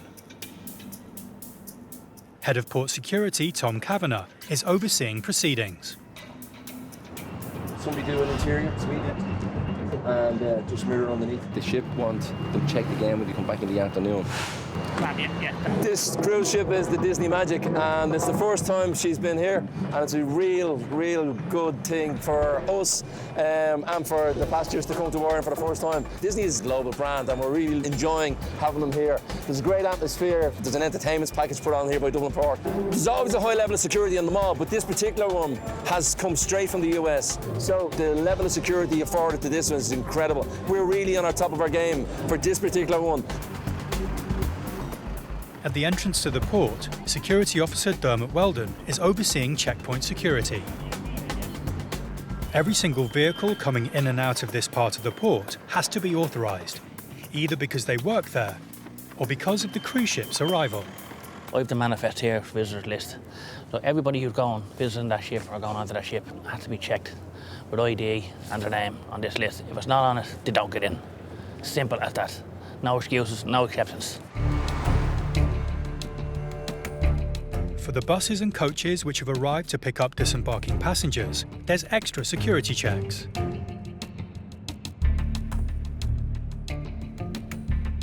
As Dublin Port is a potential high-profile target for a terrorist attack, the security team have to be vigilant, looking out for anything that might raise suspicion.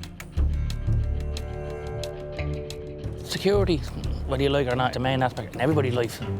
Even if you have an alarm on your house, you have to make sure no one robs your house. It's the same with the cruise liner. You have to make sure no one robs the cruise liner, no one blows up the cruise liner, no one's trying to blow up the cruise liner. It's all about security. All the vehicles pass their security checks, and on the dockside, the cruise passengers can board their buses to go on excursions around Dublin. The passengers may have left, but with the cruise ship still in port, security remains at the highest level. Disney could be considered a target for terrorists or subversives. We will not allow anybody cause a problem here in Dublin. That's what they want and that's what they get. So far, everything has gone to plan. But until the ship leaves, the security team must remain on high alert. Once the passengers return from their excursions, the ship sets sail for the next leg of its journey. Finally, the security team can relax until the next cruise liner of the season arrives. A speeding truck has been seized by the Garda and its driver arrested for dangerous driving. But there's also a suspicion that the truck has been tampered with to avoid safety regulations. Road Safety Authority officer Seamus Lynch has checked the truck's data and is certain it's fitted with an illegal device that stops the tachograph working correctly. When I compare these two printouts, the vehicle speed 0, but this is telling me that the truck was actually moving for 7 hours and 23 minutes. Now he needs to prove it. What's probably fitted to this particular vehicle is a canvas manipulation device. Having come across these devices before, Officer Lynch has an idea of how it works. To trigger the device, we've got to turn the ignition on without actually engaging the engine. Now, Darren, if you want to put your foot on the accelerator, I'll count to 6. 1, 2, 3, 4, 5, 6, starter. The device will be activated, and we will then proceed to drive, and we'll actually see what effect does this device have on the truck. Pulling out there now. You can clearly see the tachograph is not recording driving. We're actually not travelling at all according to the speedometer. It's at 0. Using a quiet stretch of road, the officer driving puts his foot down. We've upped the speed, so let's see what the calibrated gun tells us. We're now down 122. The speed limit is 90. The driver has no idea what speed he's driving at. The speedometer's not working, so he hasn't a clue. You've got to bear in mind, this is a truck. A truck like this can't stop in a hurry. And usually the people who use these devices, they're used for the purpose of disguising the fact that they're driven longer hours than they're supposed to. They haven't got the required breaks or rest periods, so they're more than likely fatigued drivers. And the statistics show that 1 in 5 accidents are caused by fatigue. It's extremely dangerous, and you know, I would imagine that the people who fit these devices give absolutely no consideration whatsoever to road safety. Armed with the evidence that the tachograph has been tampered with, Officer Lynch now needs to find the device. His team starts looking for anything unusual. And it's not long before they find what they're looking for. Is there a black box I see here? We've seen these before. Auto CAN bus data log. Going to have a look inside, okay?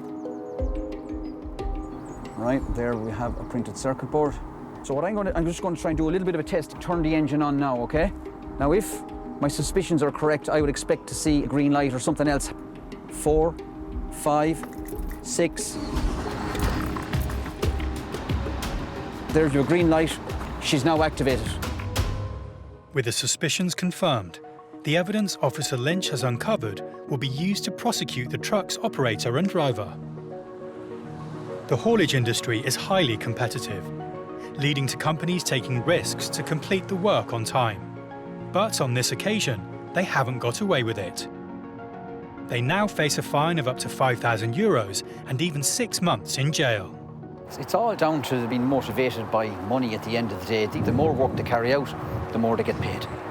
So, you know, I presume they look at the tachograph and driver's hours regulations as being too restrictive. But the problem with that is, obviously, you're compromising road safety and the conditions for drivers. These drivers are often, you know, made to use these devices, and they're ending up driving 16, 17, 18 hours a day and not getting adequate rest periods.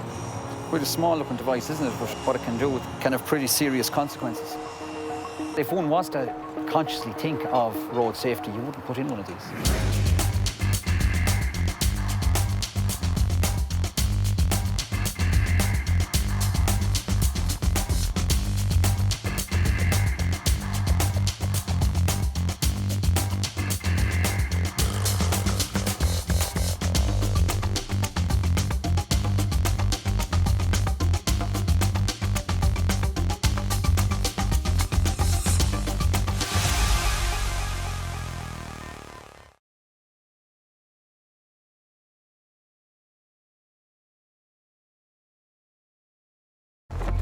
In the world today, protecting a country's borders is vital. It is seen as a gateway to the UK. These are the men and women in uniform responsible for safeguarding Ireland's borders. Stopping. Look at me, behind the yellow line. Searching. Have you been stopped at a checkpoint before? You just listen to me, And seizing drugs, arms and illegal goods. If anyone tries to harm me, that dog will tear them to shreds. saving lives. I'd say about 200 kilometres per hour. And protecting Ireland's inhabitants and millions of visiting tourists. You could have been here 100 times. It doesn't mean that you're guaranteed to get in the 101st time. They police the ports. But you have to make sure that definitely nobody underneath the vehicle. The airports. Why did you tell me you weren't working? And the roads. These are very badly damaged trams. If you can't drive the truck, shouldn't be on the road. These are the border interceptors. Coming up, a routine stop and search. What's the story? Turns up an alarming find for the Garda Traffic Corps. Some drugs paraphernalia here. The needles and tubes for making up their own syringes. Corkport's four-legged secret weapon. That dog will tear them to shreds. And at Dublin Airport Immigration. You with the group? Yes. A student who may be on the next plane home. We have a problem then, because that visa's used. Corkport is the second busiest port in Ireland and welcomes car ferries, cruise ships and freight carriers, giving easy access to the whole of Ireland. The front line is protected by armed police. Their primary role is to stop people trying to smuggle themselves illegally across the border. Great, thanks a million. Thanks. Mostly families come in here, but you still have to be very careful about the checks you carry out. Brilliant, thanks a million. It's mostly people that we're interested in. We work hand in hand with customs, and they're interested in contraband. Thanks very much. Bye. But port security is not just of the two-legged variety. Officer Harrington is one of two Garda dog handlers for County Cork, assisted by two dogs, Laser and Rex. Rex is trained to find and detect various different illegal drugs. A very common misconception is that the dogs are addicted to the drugs they're trained to find. They're not, because a lot of the drugs that he's trained to detect would, if you got him into his system or up his nose, would actually overwhelm his system and kill him. The other dog we have here today, his name is Laser. Laser's trained primarily for search and rescue of missing or vulnerable people. But if the person tries to hurt the dog, hurt me or escape, the dog is trained to bite them and detain them. He's there to defend me at all costs. So if anyone tries to harm me, that dog will tear them to shreds. When you have a big angry German Shepherd that's barking and telling people to cop on, 9 times out of 10 they tend to listen. Rex and Officer Harrington are ever vigilant as they patrol the port, working as a team to detect smugglers trying to bring contraband into the country. Just letting them have a walk by, just seeing if they pick up on anything and possibly in any of the cars. Like if there's cannabis or anything like that in the car, they'd have a very pungent smell, and you'd actually pick it up, the dogs can pick it up outside the vehicles. From time to time you'd get specific information that might suggest that a particular car might be on the ferry that might be of interest to us.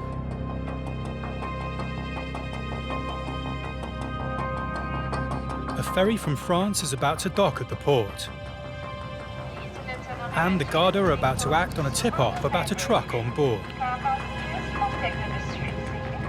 Okay guys, we have the ferry coming from Roscoff this morning, 480 vehicles on board. There's one truck that's of interest to us. We're going to be checking that truck, so usual anyway. With around 180 vehicles rolling off the ferry, any one of these could be carrying illegal immigrants.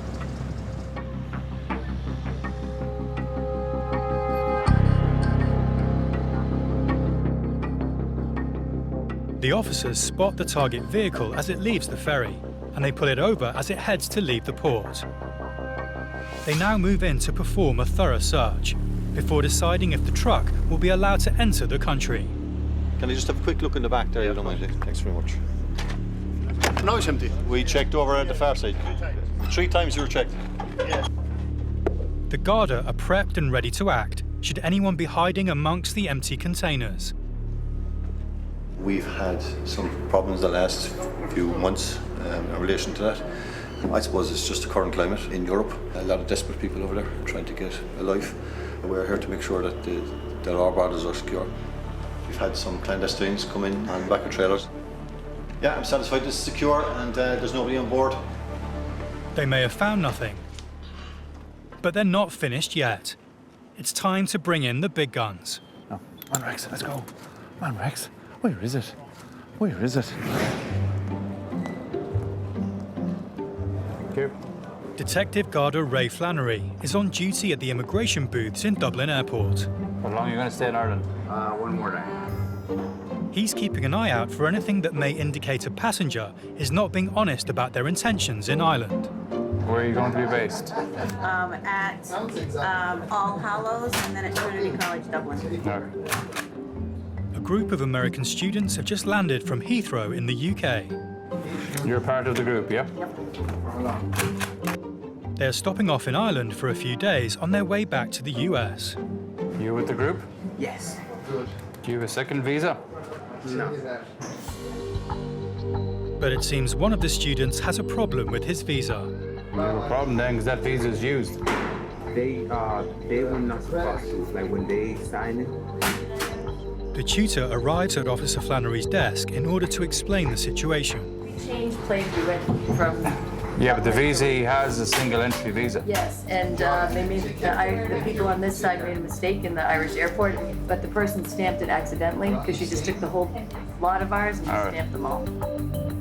He has to be convinced that they are telling the truth, or the student will be back on a plane and on his way out of the country. It's deemed used once it's stamped. Yeah, but we didn't know this, and Yeah, so technically you should, because you came to here to go to the UK. Yeah, but Yeah, so once you landed here, what airline would you go to the UK with? when we went through the Irish consulate in Boston, we gave them the itinerary and said we were flying Aer Lingus from into Dublin to Heathrow, and this is what they. Yeah, no, it should be in both. Officer Flannery is happy that there has been a genuine mistake. So how long more are you staying? We're staying till Tuesday. And allows the boy to enter Ireland to join his fellow students. Okay. Thank you very much.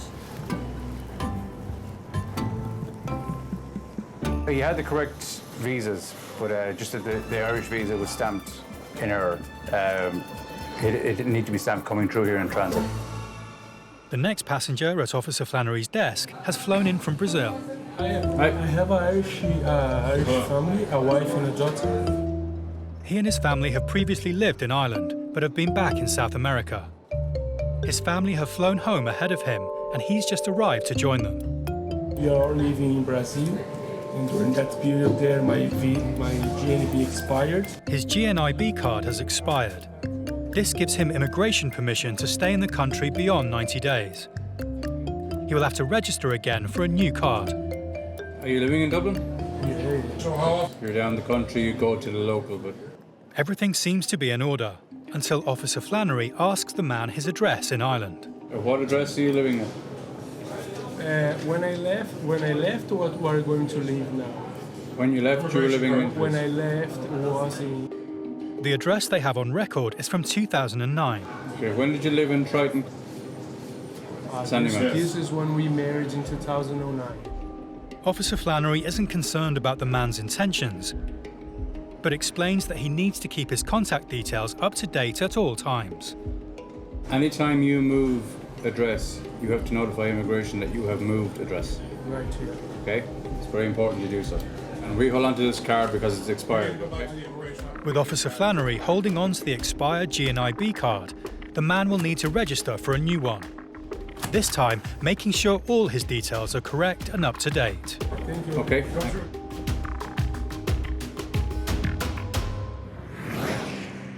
Back at Cork Port, the Garda Border Patrol are on high alert. Can I just have a quick look in the back there? You don't mind, thanks very much.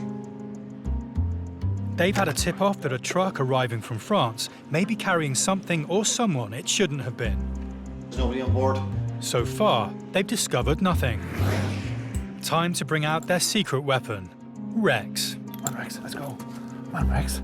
Where is it? Oh, you're going to work. Where's that? Rex? Every time these dogs go to work, they think they're playing a game. So if the dog isn't happy to be searching for his toy, he won't do it. So you have to keep the dogs happy at all times. The dog goes to work, checking potential hiding places for smuggled drugs. So now he's in work mode and he will just fly through this truck searching it. And if he comes across anything, he would stop beside it and start barking and scratching at it using his paws. With a sense of smell 2,000 times stronger and 50 times more sensitive than that of a human's, Rex is a potent weapon in security operations. Good boy, Rex. To him, it's a game. But if he finds anything, the drivers won't be smiling. He's very, very good at what he does, and he can make our search team's jobs an awful lot easier. Good boy. Yeah. Good boy. Rex's expert nose finds nothing. Given the all clear, the truck is waved through into the country. On this occasion, the tip-off hasn't led to a bust, but the squad will remain vigilant, ready for the next illegal attempt to enter the country.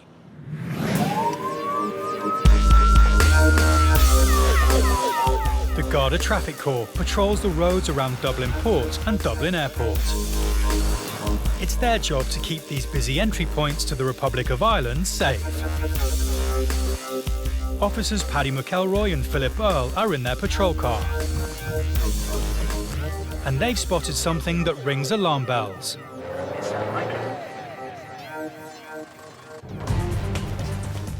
They turn the vehicle around and head off in pursuit of the Nissan Micra. Just took the turn a bit quick for my liking. As the driver overtakes other road users erratically, Hasn't copped us yet. He wouldn't drive like that if he knew we were behind him. the officers radio in for a vehicle check. Control, just looking for a vehicle registration check when you stand. It's a dark coloured Micra and your insurance. Insurance rather than March of this year, tax May of this year, paid out to March of this year. Oh, it's good turn up big. I've checked it up the time earlier on this year. Roger that, sir. It's time to pull this driver over.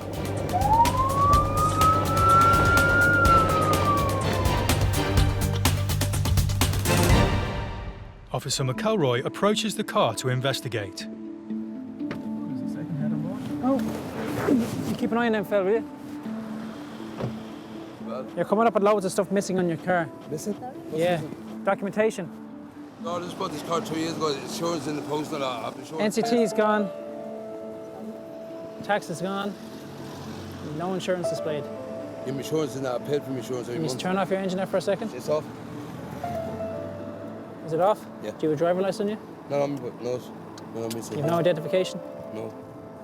Well, who'd you buy this car off? I bought it off a fella in the ocean in the boot yesterday. Yesterday? Day before yesterday. You're tripping yourself up now. No, day before yesterday. Honest to God, yeah.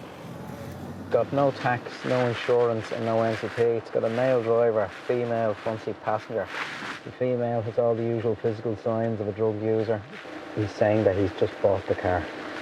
So he doesn't appear to have any documentation to back it up. Again, I think this one will end up being seized. Officer McElroy suspects the man is telling him a pack of lies. Control, could I get a person? He's got no ID and no proof that the car is legally allowed on the road. So the officers have no choice but to seize his vehicle. Could we get a tow truck up to this location, please? Your car's going to be seized. Under Section 41 of the Road Traffic Act. Please. For suspicion of no insurance, you see, you told me you bought it yesterday. Yeah, my license at home, I also got my How license. did you get insurance? I'm going to insure it. I paid every month. Where did you get insurance? Down in town. You only said you bought it yesterday. No, the day before yesterday, but I put my insurance in. I also got paid every monthly. It's £200. I'm not satisfied. Please, God, don't just. I'm not satisfied. Please. When I say that you've no license. Yeah, but I have my insurance and license. Our checks have yeah, but produced. I'm from the north. I'm in New York. I got past my test and my license. Honestly, God. James, it's been seized. I've made a decision. Okay. If he's going to stand any chance of changing their minds, he's going to have to think fast.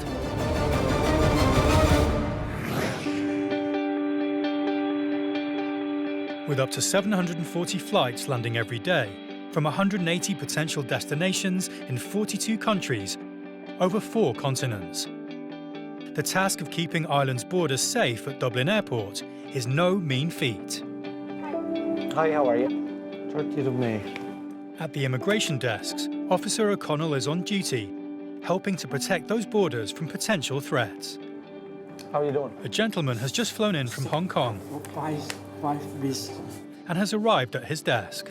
Who do you visit? My brother and sister. Your brother and sister, do they work here? Yes. They work here. And do you have their immigration details? No. Do you have a letter? No. Okay. I'll try and find them on my system. Officer O'Connell can't find any record of the relatives on the system. If the man can't prove where he is staying and who with, then he could be denied entry into the country. They're not on my system. No, you just... They're not here. No. Maybe ask my sister. Yeah. It turns out that the man is travelling with another of his sisters. She joins him at Officer O'Connell's immigration desk so he can question her about their reasons for coming to Ireland. My sister and my brother. Okay. Yeah. No mobile number. What? No mobile phone. Mobile. Yeah. 18728. This is your sister. Yeah. Sylvia. Okay. The woman gives him a phone number.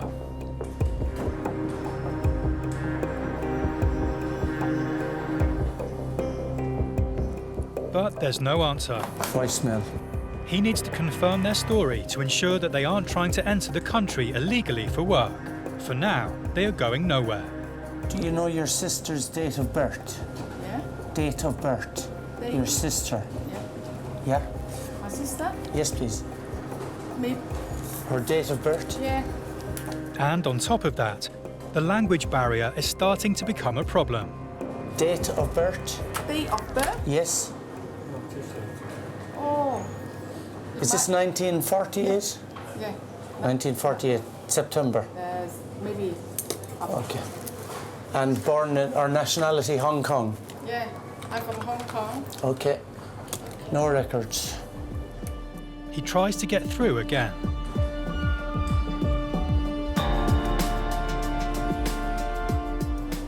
Hello, Sylvia? And this time the call connects. Immigration, Dublin Airport. You're expecting a visitor? Who is it? Okay, so I just need to get your GNIB number. Okay, and did you register with immigration? You did. Okay. The 8th of October 1956. Ah, yes, I have it here now. The woman on the phone has registered with the Garda National Immigration Bureau and is able to give Officer O'Connell her details. Yeah, that's fine. He finds her on the system, Very good. So is satisfied that the couple are genuine, and is happy to give them leave to land. So when you are visiting next time, just get a letter from your sister with all her details on it, okay? Because then we won't be delaying the other people, okay? Okay. Thank you very much. Bye-bye.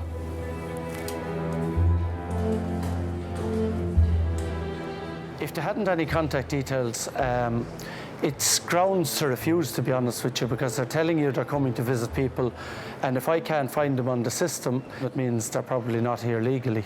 So if I hadn't been able to find them, it would have been grounds for refusal. Garda Traffic Corps officers Paddy McElroy and Philip Earl have pulled over a car for driving erratically. Coming up with loads of stuff missing on your car.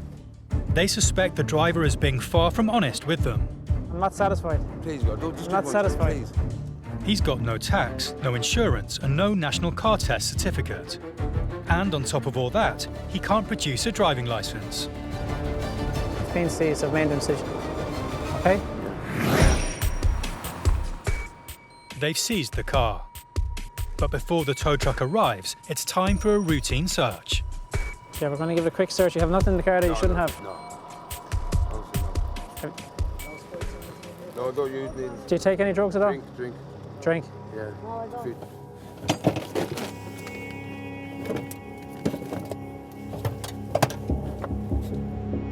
And the plot thickens. What's that? Who was on the cocaine? Nobody, I don't take coke, I don't drink. Some drugs paraphernalia here. We have the pipes that they use for smoking. This seems to be, it's not something you'd see much of these days, where they appear to be making up their own needles by using pins and so on. No need for that in the modern day with the government needle exchange programs and so on. It's unusual to see it, it's very old-fashioned. You'd see the likes of the needles and tubes, you know, for making up their own syringes. It's almost like you'd see in prison rather than on the streets, to be honest. The likes of this tin foil that you use for smoking. Then we've got this container here. The telltale sign here is the green liquid in the bottom. That's methadone, which is a substitute for heroin. People who are coming off heroin will be prescribed this through clinics and doctors and so on. The bag here is crushed tablets of some sort. We're going to guess from the colour and from experience, they tend to be sleeping tablets. Again, more medication. These are all in the name of another lady who's not in the car, who's related to this lady. She tells us she doesn't take drugs, but a check on our system tells us the opposite. They seem to be harmless enough, two characters, living homeless, basically living out of the car. Fortunately, the car isn't tax insured or NCT'd, so there's no way we can let them drive around like that. Although they found drugs paraphernalia, there's no drugs, so the officers can only seize their car. They let them get their things together, and it looks like they have their entire lives in a handful of carrier bags. The car's heading to the pound, and the couple are heading off under their own steam.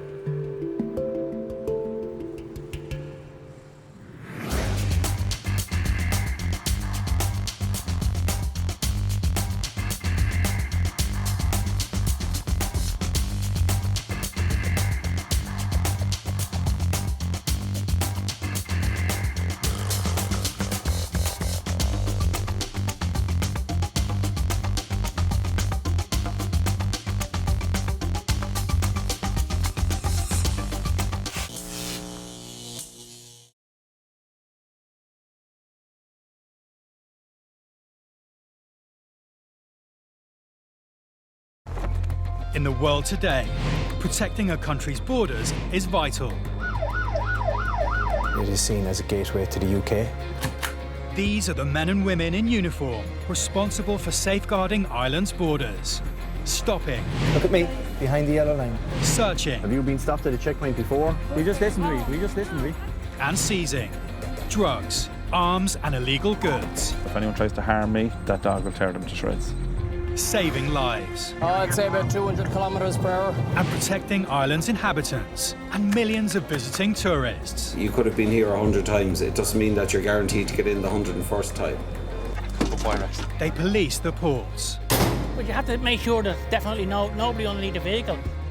The airports. Why did you tell me you weren't working? And the roads. These are very badly damaged trams. If you can't drive the truck, shouldn't be on the road. These are the border interceptors.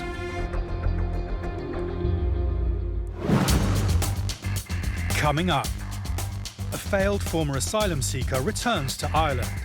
But will immigration officers let her in this time? When were you here?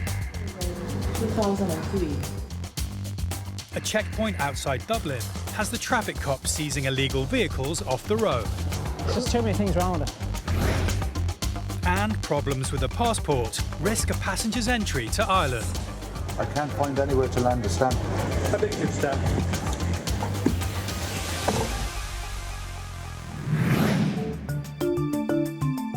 A record nearly 30 million passengers travelled through Dublin Airport in 2017, the majority from Europe, followed by transatlantic flights. But 2017 also saw a record 850,000 passengers arriving at Dublin from other international destinations, including the Middle East and Africa. Chile, Santiago, capital. Okay. With increased international passenger numbers comes an increased risk of people attempting to enter the country illegally. Department of Justice figures show that the Republic of Ireland is facing its highest level of asylum claims for a decade. So it's vital that officers at border control continue to scrutinise passengers to make sure they are entitled to visit or stay in the country. Working at the non-EU passenger booth today is Officer Ray Flannery. The family arrives at his desk and Officer Flannery begins the process of assessment. Have you been here before? The mother. When were you here? 2003. As an asylum seeker. The woman admits she travelled to Ireland before, in 2003, when she applied for asylum. Her application was refused. Officer Flannery needs to ascertain why she's returned to Ireland, this time with her family, and if she intends to apply for asylum again. And why come back now? Because my daughter has expressed her interest in growing in Ireland, so she could grow with the culture. Have you any documents from the Irish government? It appears the couple are not seeking asylum, but have no documents or visas to allow them to enter Ireland. Instead, they reveal important information they believe allows them to enter the country. I know we apply and they get my birth. As their daughter was born in Ireland, she has an Irish birth certificate, which the couple are able to present to Officer Flannery. This immediately changes everything.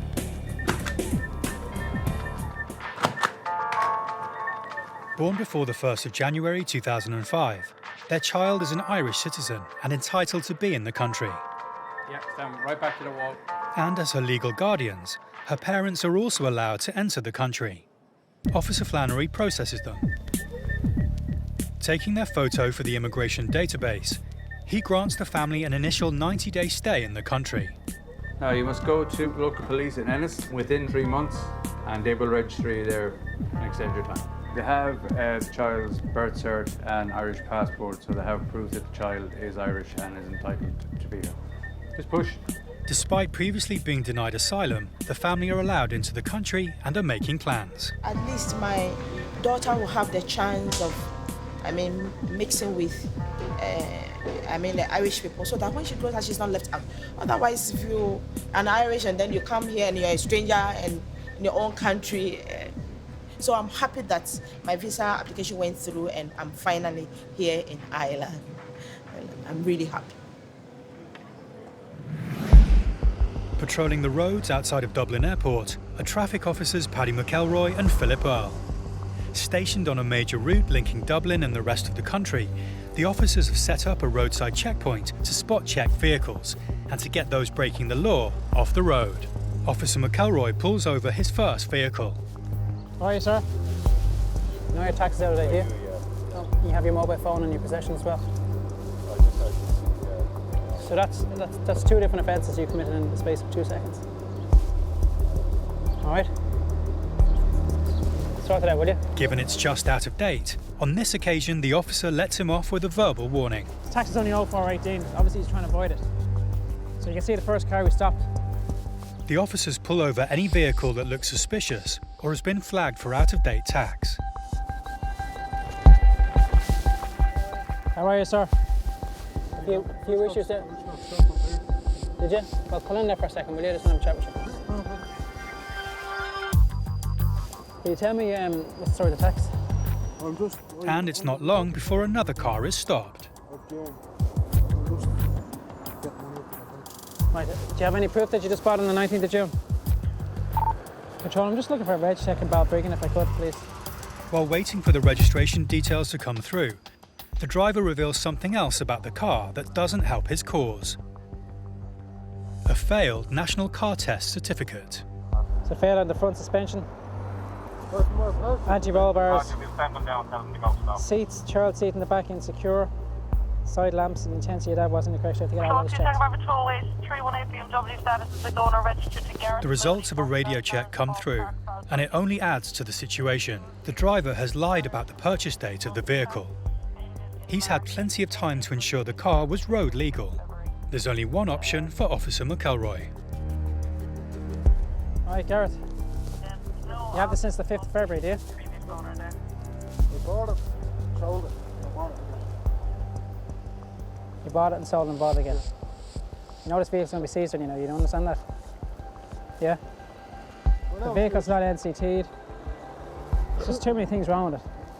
Under Section 41 of the Road Traffic Act, the vehicle's going to be seized, of which I'm going to give you documentation where you can get it back.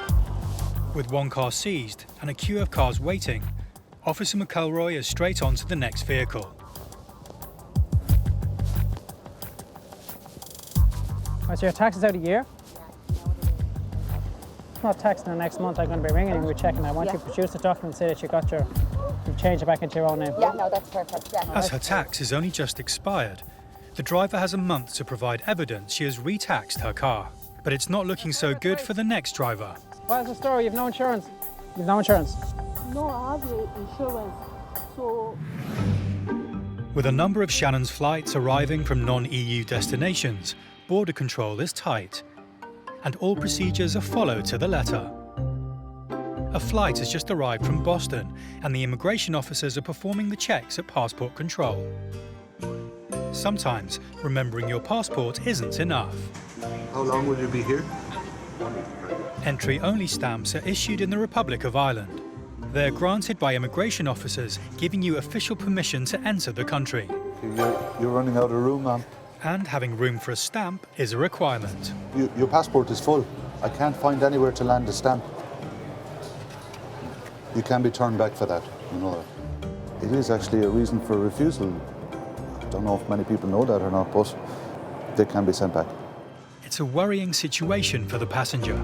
It is actually up to the person who owns the passport to make sure that there's enough room to land a stamp. You might find somewhere where I'd be able to stamp your passport. The husband takes a look. If they can't find room for a stamp, she can't be officially granted permission to land. She faces the very real possibility of being separated from her family and forced to fly home to Boston alone. How big is your stamp? Like that size? Yes.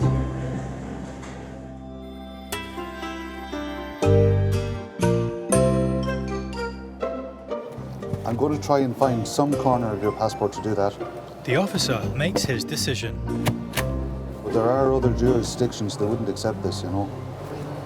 Thanks very much. You're going to run into trouble eventually, you know. If a stamp can't be landed by an immigration officer, not just in this jurisdiction, but probably pretty much in every other jurisdiction, they can be sent back. She's free to enter the country on this occasion, but she might not be so lucky next time. Last time they told me to get more pages, but I didn't do it. Just time to get a new one. I'd welcome smaller stamps for a standard passport. People are traveling a lot more these days, going in and out of countries that don't have visa waiver programs, so I think it'd be probably helpful. He said, oh, you need to get it fixed, and I think it's your wife and she's Operating a roadside checkpoint on the outskirts of Dublin, officers McElroy and Earl are stopping and seizing vehicles that shouldn't be on the road. And having already claimed one car, it's not looking good for another driver, despite her arguments. No insurance?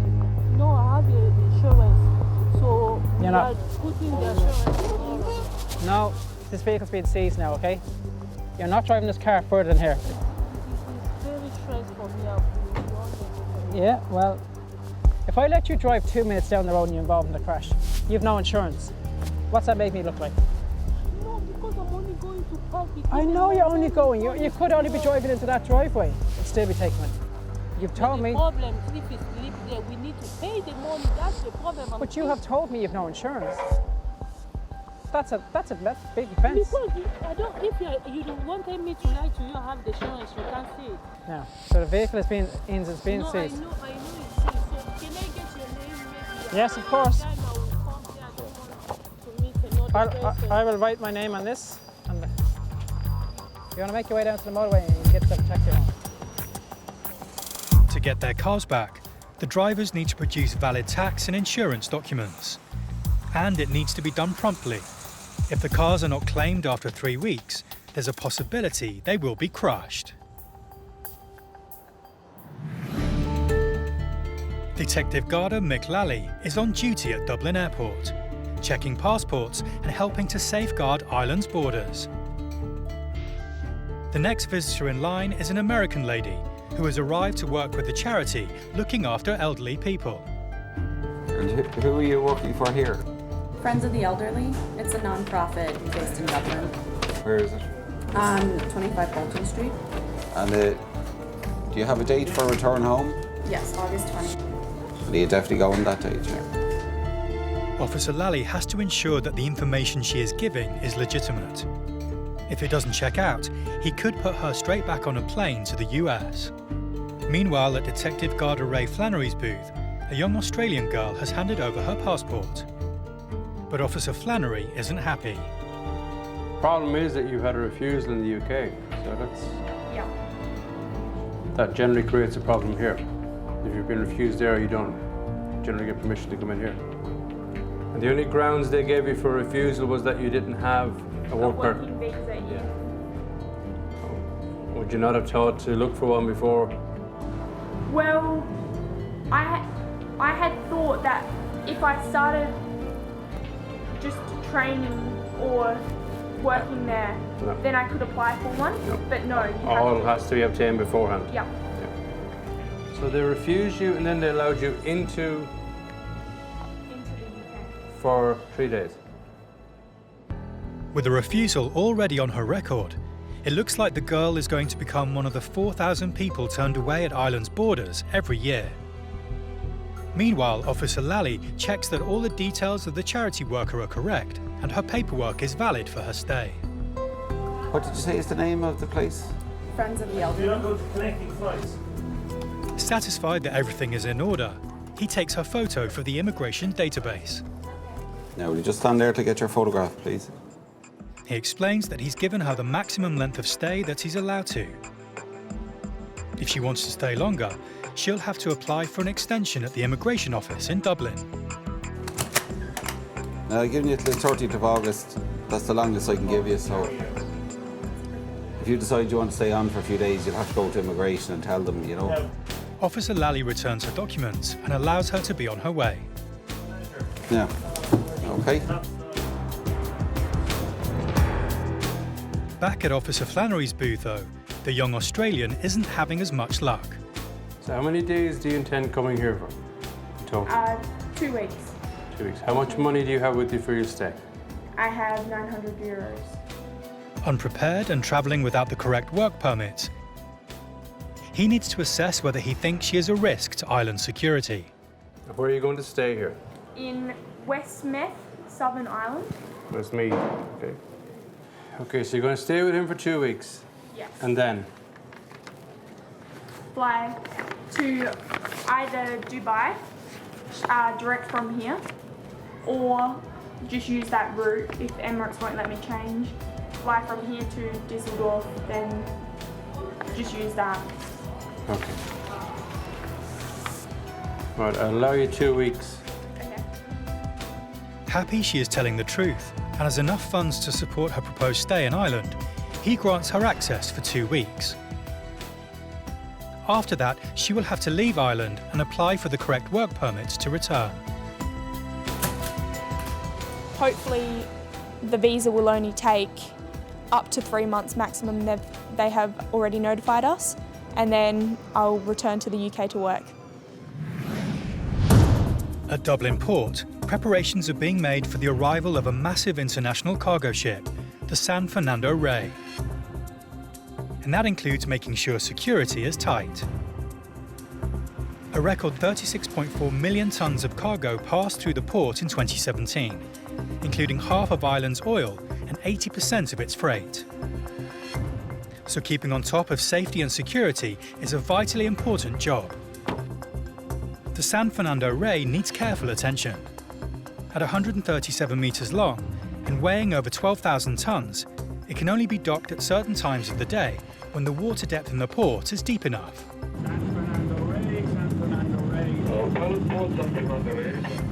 A member of the port's team, known as a pilot, has headed out to the cargo ship to oversee docking the vessel.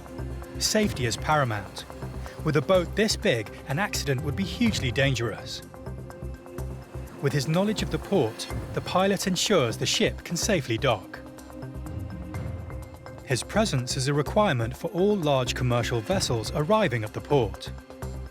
Once on board, he takes control of the ship and, with the help of tugs, maneuvers into its docking position. Once secure, the port can start unloading the ship's cargo. While its dock security is tight, port officers police landslide, while the ship's security officer is responsible for on board. Nearly 4,000 illegal immigrants are deported from Ireland every year, around 15% of them from African countries. A ship the size of the San Fernando Rey is a perfect target for stowaways and criminals.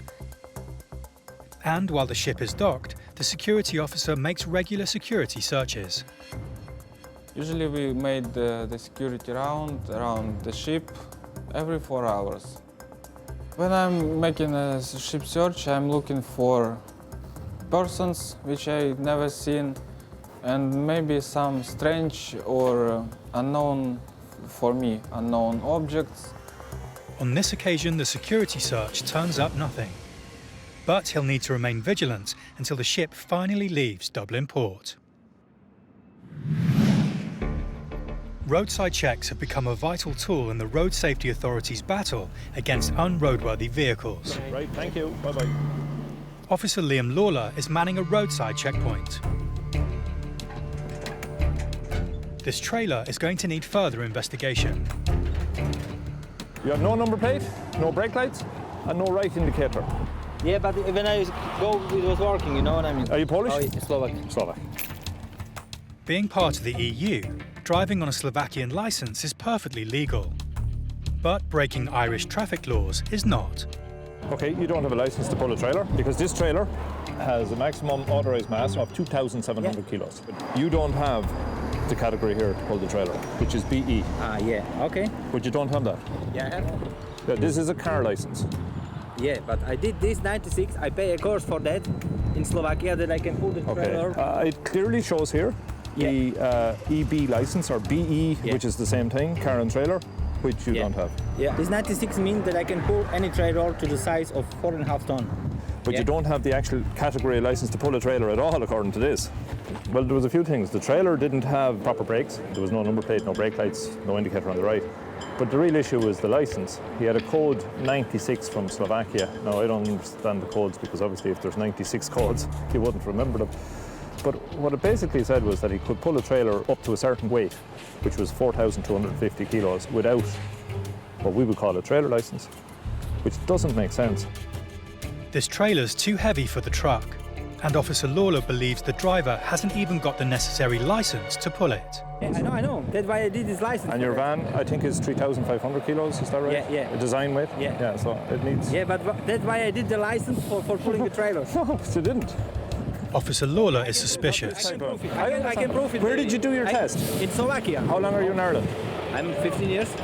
I bought home caravan and that's why I did this special license. You just went back to Slovakia for the purpose of getting this class on your license? Yeah. And why didn't you do your test here if you're here 15 years? I don't know. Whatever has happened, you still didn't get your category on your license here, BE. You did the test with the trailer? No. In Slovakia, if you want to have a caravan or any trailer, you don't need to do any test. Just extend your license. Without any test? Yeah. It doesn't make sense. He's saying that he didn't do the test, he just did a theory test, and he was able to get this extension on his license to pull a trailer. Now here we have a different system where if you want to pull that size of trailer, you have to do a test. So I need to look into it more. Officer Lawler discusses it further with his colleague from the RSA. They have the power to pull the vehicle off the road if necessary. I'm finished. Just get the trailer fixed. So. This driver will have to get his trailer fixed. The Garda and RSA have his number.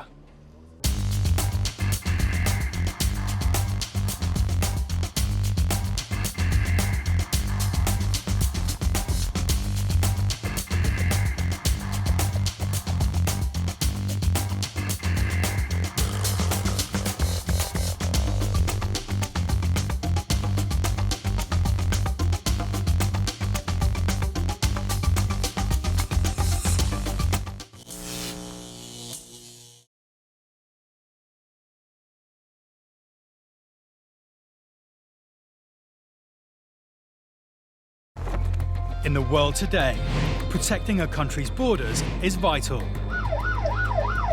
It is seen as a gateway to the UK. These are the men and women in uniform responsible for safeguarding Ireland's borders. Stopping. Look at me, behind the yellow line. Searching. Have you been stopped at a checkpoint before? We just listened to you.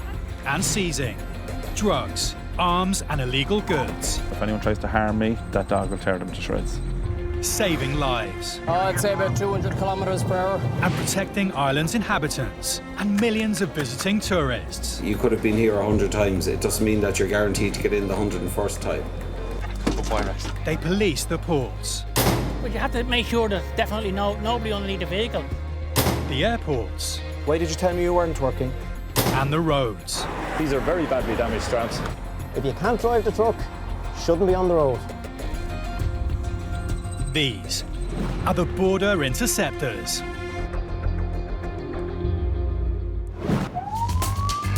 coming up. The Garda Traffic Corps stop a car with UK plates and they're not happy with what they find. Well, the bad news is it hasn't been tested, so it's going to be seized, I'm afraid.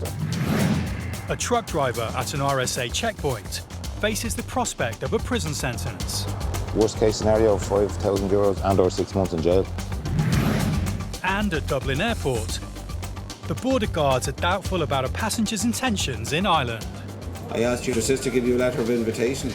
Do you know what I mean? I don't know. Since 1961, Cork Airport has grown into a major international hub, flying to over 40 destinations globally. More than 5,000 passengers a day pass through, making it Ireland's second busiest airport behind Dublin. Every one of those 5,000 is checked by Ireland's Garda National Immigration Bureau. Today, Officer James Ahern is manning the desk. It's estimated that over 600,000 illegal immigrants are living in the EU. Many arrived on student visas and then just disappeared. What's the reason for your visit to Ireland? This father and son are travelling over from a non-EU country. How many weeks? The son is studying in Ireland for the summer. Officer Ahern wants to check out their story.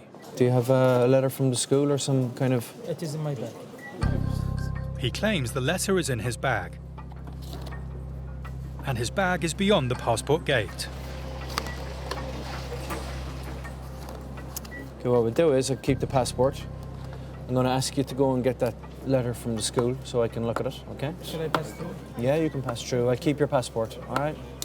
While the father and son go in search of their luggage, Officer Ahern has another tricky situation to deal with. How you doing? My passport is in my hand luggage and they put it on the hold. Arriving for a golfing holiday, this British traveller admits to not having his passport on him. The lady said someone would take me down to my bag. Do you have any more ID on you?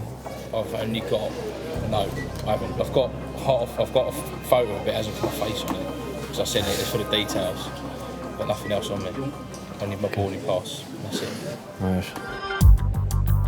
As member states of the EU, free travel is allowed between the UK and Ireland. Passports are not required, but UK citizens do need to present some form of valid photo ID. Well, because this is an international airport and you've come to immigration without a travel document, right. I'm going to have to get you to sit down over there and I'll get someone to get your bag, bring it down to you. Okay. Okay? All right, just take a seat over there and one of the brown seats over there, okay? How you doing? The father and son were allowed landside only because they had passports. But this guy has nothing. For now, he's staying airside on international soil. The father's found his bags, and he returns letter in hand to Officer Ahern to prove why they're in the country. Is he leaving on the 19th of August?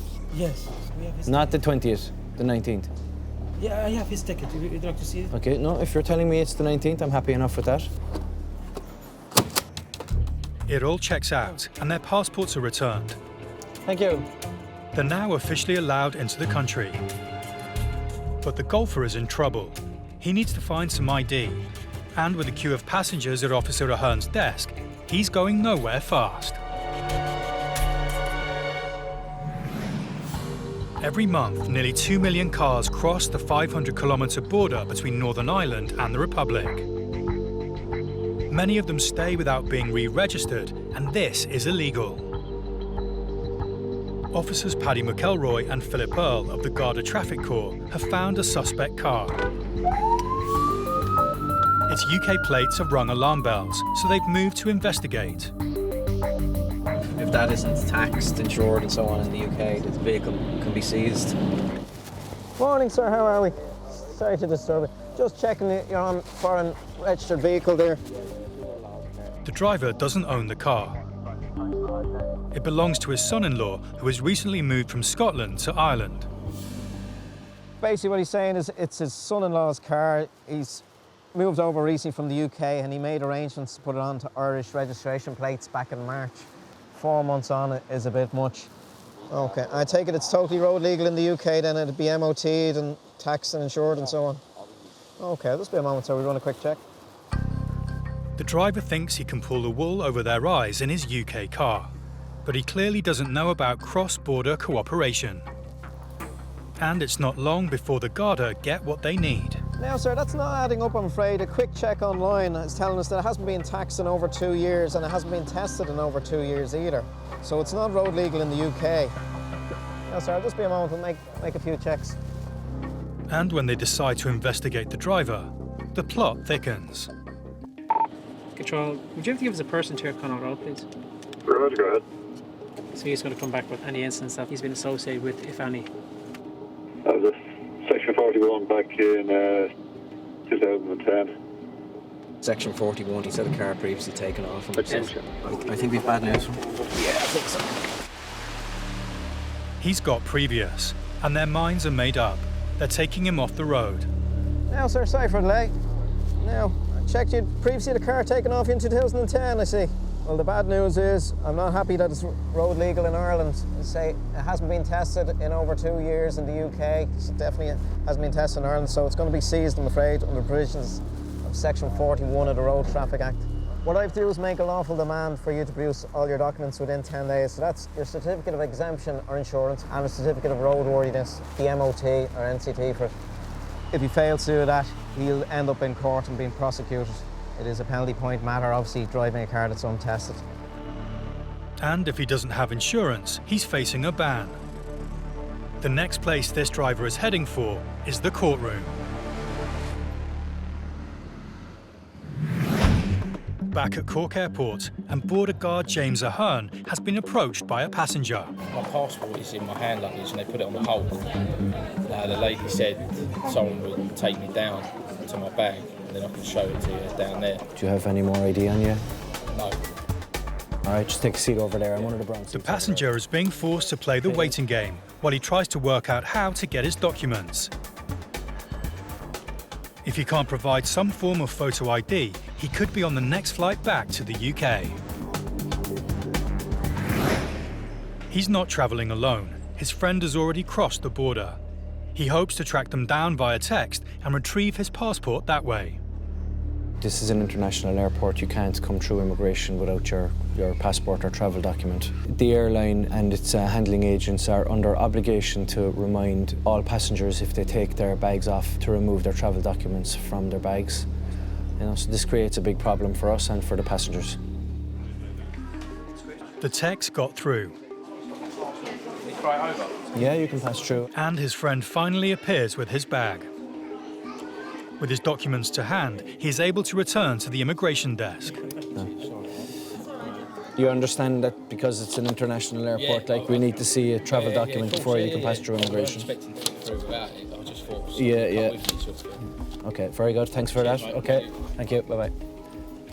They put my bag on the hold, and I literally remembered as the wheels went down, I was like, oh no, I ain't got my passport. But it was all right, to be fair, so it's all sorted, isn't it? Hopefully I'll have my passport when I come back. It's crazy coming into an airport, international or not, without a travel document. It's crazy.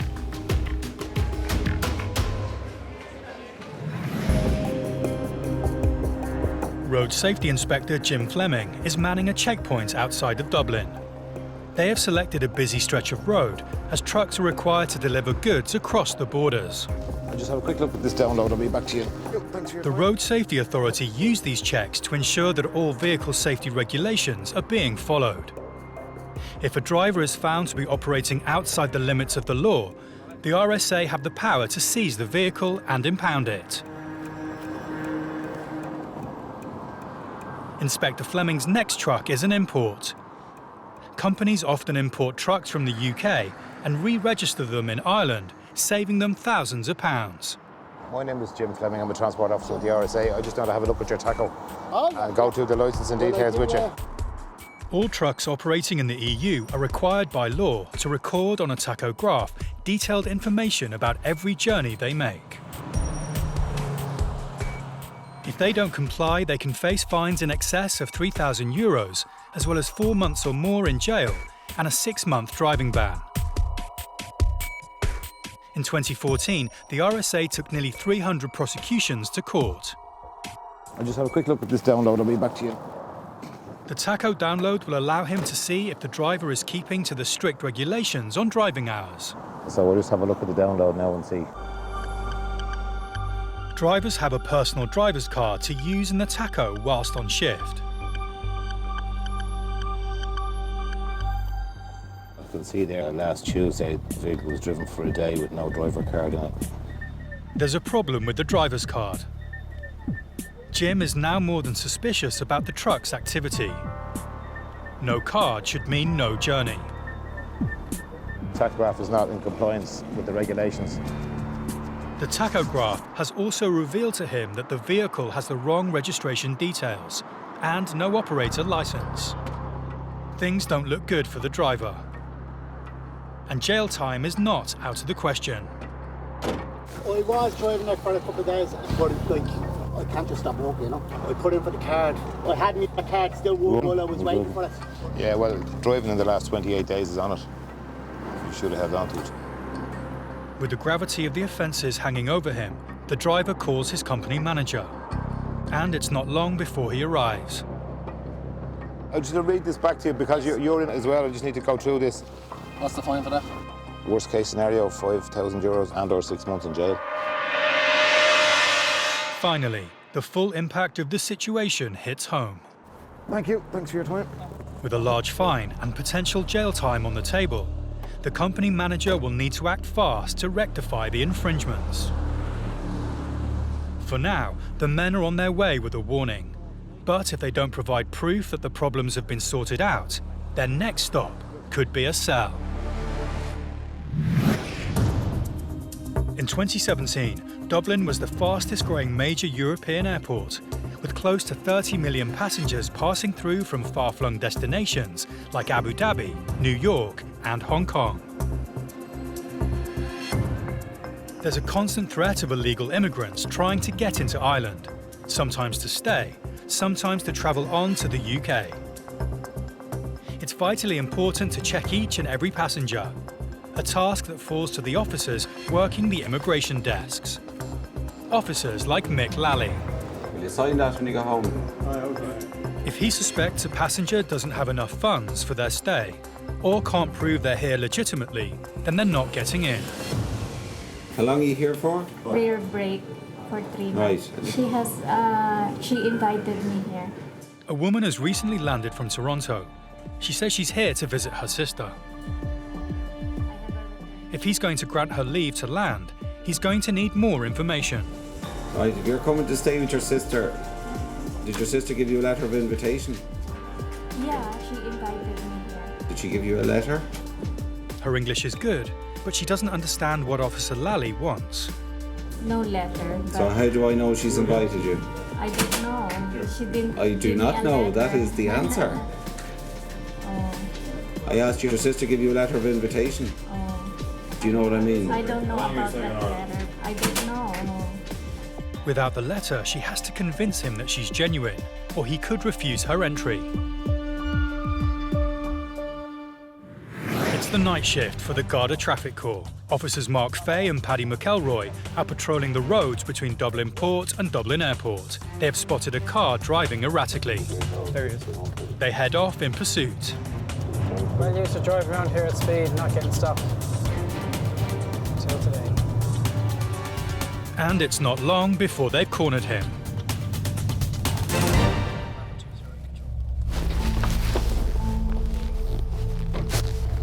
How are you doing? Okay, the reason why I'm stopping you is your manner of driving, okay? Yes, I forgot to indicate. You've got to indicate, but it's also the manner of speed in which you're driving as well. Okay, I'm going to conduct a test with you, okay? So if you want to turn off the engine of the car and I'll show you the test I'm going to do with you, okay? So hop out.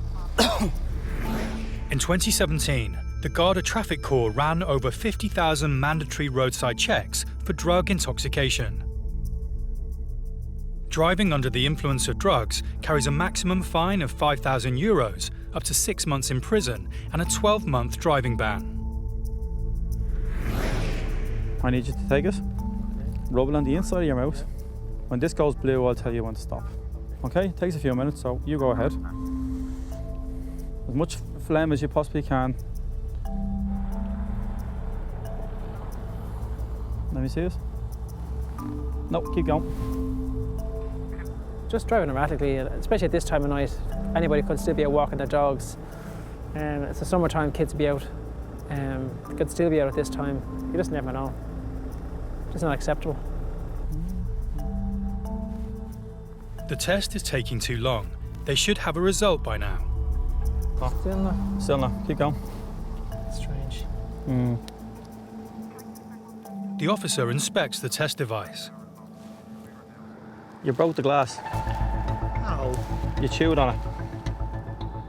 With a broken mouthpiece, the test is void. He has no choice but to start again. Okay, no, don't chew on it. Suck on it. And again, there's a problem with the machine. You've broken again. You told me I have to suck, that's all what I did. Yeah, I told you to suck. You're breaking the glass. You're actually breaking the piece. Could it be that this driver is wise to the test and is deliberately breaking the equipment? If he is, the Garda are having none of it, and it's third time lucky. The officer slots the sample into the test machine to get the results. Now we wait. All right? Okay. The Garda now have to play the waiting game whilst the machine does its work.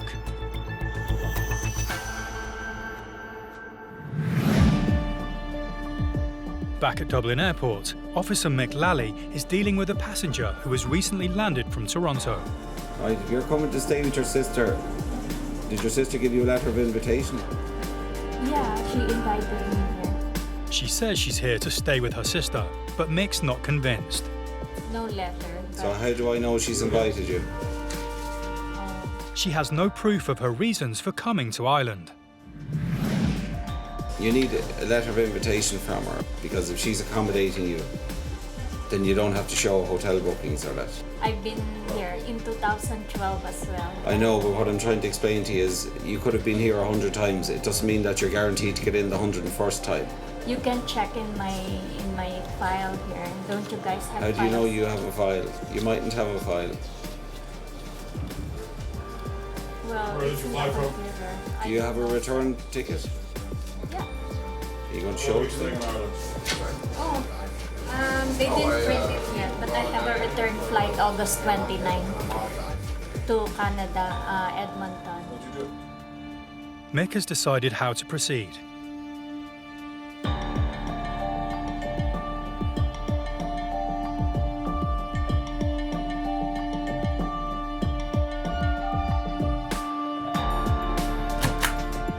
Having verified the woman's return flight, Mick is convinced enough to grant her entry to the country. Okay. She's allowed to be on her way, and Mick moves on to the next in line. On the night shift, there he is. Garda traffic officers have stopped a Hungarian driver who was driving erratically. Okay, the reason why we're stopping you is your manner of driving, okay? With activity around the port busy both day and night, when this goes blue, I'll tell you when to stop. It's important that dangerous drivers are stopped and, if necessary, taken off the roads. You broke the glass. They suspect he is under the influence of drugs.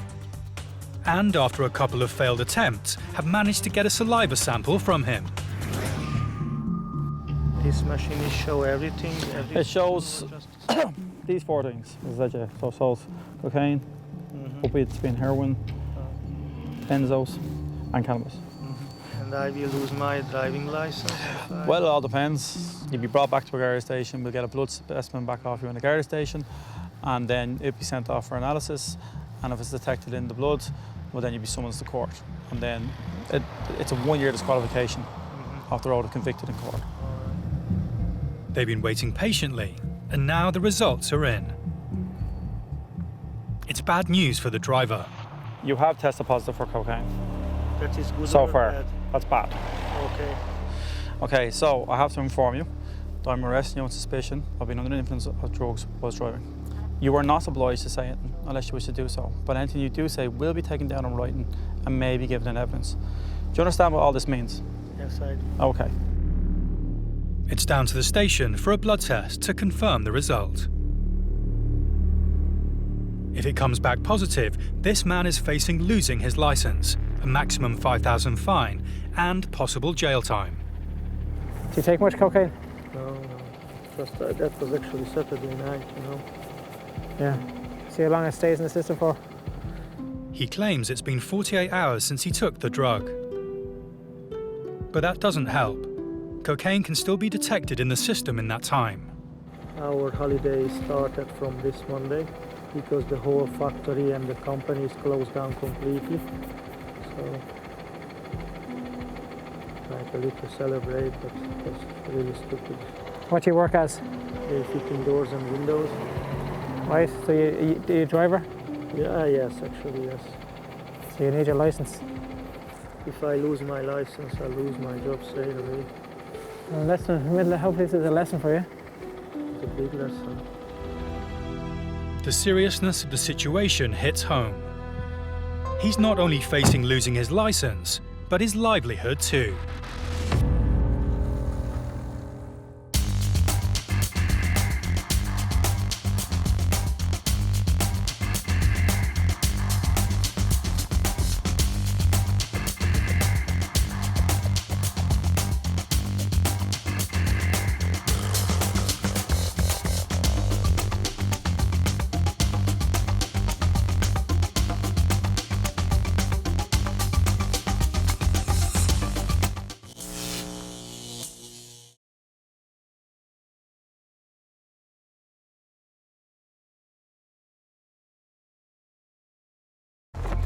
In the world today, protecting a country's borders is vital.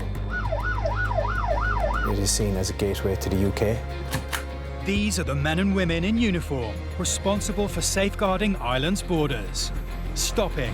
Look at me, behind the yellow line. Searching. Have you been stopped at a checkpoint before? You just listen to me, And seizing drugs, arms and illegal goods. If anyone tries to harm me, that dog will tear them to shreds. Saving lives. I'd say about 200 kilometers per hour. And protecting Ireland's inhabitants and millions of visiting tourists. You could have been here 100 times. It doesn't mean that you're guaranteed to get in the 101st time. They police the ports. But you have to make sure that definitely nobody underneath the vehicle. The airports. Why did you tell me you weren't working? And the roads. These are very badly damaged trams. If you can't drive the truck, shouldn't be on the road. These are the border interceptors.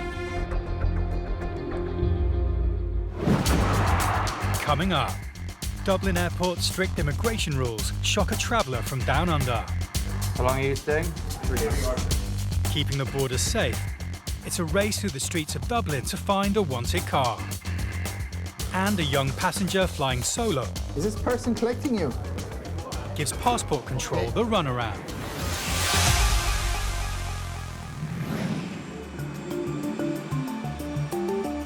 Passport and immigration officers oversee all incoming passengers arriving at Dublin Airport. Their role is to identify those intent on illegally crossing the border into the country and make sure all passengers meet the strict entry requirements. At the non-EU passport desk, Detective Garda Ray Flannery is getting ready to check in new arrivals. Passing through immigration checks can be a relatively straightforward process, if you have nothing to hide. Thank you. How long will you stay? What do you do here? What date do you leave? Where is that? But initially, how long will you be here? How much money do you have with you for your stay here? What will you be doing with them? I'm not sure yet. Partying would be more like it. All right. Thank you. How are you? How are you? Good. Well, tired. I know the feeling. This next passenger has arrived from Australia, unprepared. He steps up to Ray Flannery's desk. How long are you staying? 3 months. Why? Just for holiday. And where are you going to be for 3 months? With some family friends. They used to live in Aussie. Where in Galway? Sorry? Where in Galway are you going to? I'm not 100% sure. Yeah, I'm not. And how much money do you have with you for your stay here? Yeah, about 7,000 Australian. Sure. Do you have a return ticket? Say it, please. The maximum we allow any non-EU national to stay here is 90 days. In the UK, they give 6 months. The max we give anybody here is 90 days. Nothing gets past Officer Flannery. That's over 90 days, is it? It's over 90 days. Yeah, it was, I leave on the 17th of September. Which is over 90 days. Okay. Max I can give you is 90 days. Well, I was planning on if I didn't have enough money, if I run out of money or... You leave early anyway? Yeah, I was okay. planning on doing that, yeah. And just pay to get my tickets changed. Okay. Yeah, because the max you can get is 90 days. So. Okay, that's no worries, sorry, I didn't realise. If they have a reason to extend past that, and a valid reason, you would then go to the local immigration officer and look for permission to extend past 90 days. Okay, thank you. It's been a close call, but it's cost him. He'll need to change his return flights and leave earlier than planned. Dublin Port is the perfect entry point for criminals, bringing contraband in and out of the country. Patrolling the roads around the port are Garda Traffic Corps officers Paddy McElroy and Phil Earl. Many of the Garda's vehicles are fitted with ANPR, automatic number plate recognition. Using onboard cameras, this system is designed to detect, deter and disrupt criminal activity on the roads. NPR has produced a warning. This vehicle has been suspiciously seen to be dealing drugs it was reported by members of the public. Unaware of whether this vehicle has been stopped by guards recently, but we're just going to check them out and see what the story is. The officers turn the car around and head to intercept. Very quickly, they locate the suspect's car, parked up outside some shops. The officers retreat to a safe distance and play the waiting game. In 2015, over 15,000 drug-related offences were recorded in Ireland. 14% of young adults under 34 admitted to having used cannabis, whilst nearly 5% admitted to MDMA, and 3% to having tried cocaine. The Irish heroin market alone is reported to be worth in the region of €600 million. Oh, he's on the move. The driver's on the move, and the Garda Traffic Corps are in pursuit, waiting for just the right moment to corner him. Just I'm not familiar with these roads in case he does make a break for it.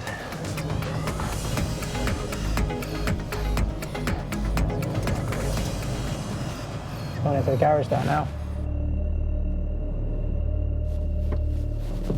Have a bit. Show me your hands. Show me your hands. Keep them up. Turn off the engine, please. Thank you. How are you, sir? Grand. Patrick's my name. Guard here at Tachograph, Dublin Castle. Yeah. Right, can you step out of the car for a second? Okay, how are you? Is this your vehicle? Yeah, this is my vehicle. Do you mind if we have a search? Yeah, we can go ahead. No problem. You agree to a search? Yeah, 100%. No problem. Do you want to empty everything out onto the bonnet that you have in your pockets? You can do it. No. Empty everything in your whatever you have in your pockets. I have nothing in my pocket. You actually scare me when you pull up like this. But there's no need to be scared. We're going to do a brief search of the car. Yeah.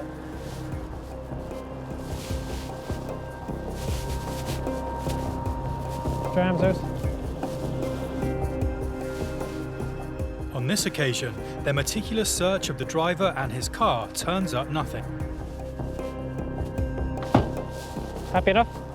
Listen, you're free to go. Thanks for your cooperation. Yeah. Very nice gentleman to deal with.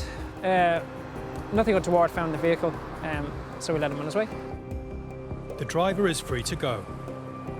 But with his registration logged in connection with possible criminal activity, it may not be long before he is feeling the long arm of the law again. Also patrolling the streets around Dublin are Garda Traffic Corps officers Mark Fay and Damien McMahon. The Garda Traffic Corps have a fleet of over 2,500 vehicles and use a combination of highly visible cars to act as a deterrent on the roads, and unmarked vehicles for surveillance and covert operations. 03 Delta 78459. The officer's ANPR system has just got a hit on a car with no tax and no national certificate to prove its roadworthiness. Time to pull this driver over. How are you? Do you have a driving licence on there by any chance, do you? You've nothing on you at the moment. Do you have any form of identification just to show who you are? Nothing at all, no? Officer Faye is able to check her details against those showing on the ANPR, and it doesn't match. She claims she has just bought the car. Did you buy the car privately or did you buy it off the garage? Privately. Do you know what the story is with relation to the vehicle registration certificate? Have you gotten anything back? No? Have you inquired to see? Your friends send off the logbook for you? Okay. With the facts not adding up, Officer Faye checks the car's insurance disc, and there's a problem there too. Cars in Ireland must by law be insured and display an insurance disc in their windscreen. It's estimated 150,000 road users in Ireland are driving without insurance. Whose insurance is displayed at the front there, Jacqueline? Whose insurance is that in the front then? Who are you insured with? AXA. Would you know your policy number? Or? No. The driver claims that the car's insured, but as the policy is not in her name, Officer Faye needs to make a call to get to the bottom of the situation. How are you doing, AXA? This is Garda Mark Faye here from Trafficking Dublin Castle. I'm just wondering, can I do a Garda check, please?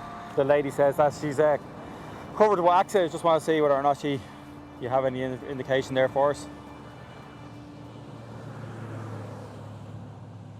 Policy cancelled due to non-payment. Non-payment.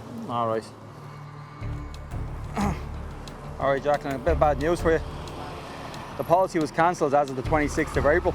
You have no insurance. She's not been paying for her policy and her insurance has been cancelled. At this moment in time, you have no insurance. As it stands at the moment, I can't let you drive on, you know what I mean? With no insurance, the Garda have to keep her off the road and so seize her car. I'm not victimising you. I'm not. Well, I actually have no discretion when it comes to insurance. No, the situation is I'm detaining the vehicle under the provisions of Section 41 of the Road Travel Act of 1961 as amended. All right, Jacqueline? We just listen to me. I just want to give you a form as well.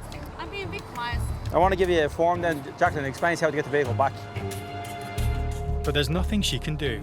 Her car isn't going anywhere soon. When it does move, it'll be on the back of a trailer heading for the city Take your pound. private keys, and I'm just going to get you a form to explain how to get the vehicle back. Protecting the borders from those intent on breaking the law isn't the Garda's only role. They also need to make sure all 30 million passengers that pass through Dublin Airport each year can do so safely. At the non-EU passenger desk, Officer Frank Flynn is checking passports. Hello, how are you? Passport? A young girl arrives on the next flight from Paris. As she's clearly on the wrong lane, he's alerted to the fact that she's travelling alone. Have you got a boarding card? She came to the non-European line, but that was a mistake on her part. Maybe she didn't know. She probably didn't realise. Just followed the crowd. You got to learn English? Industry experts believe more and more children are flying solo, with numbers now into the hundreds of thousands each year and still climbing. And where are you going to learn English?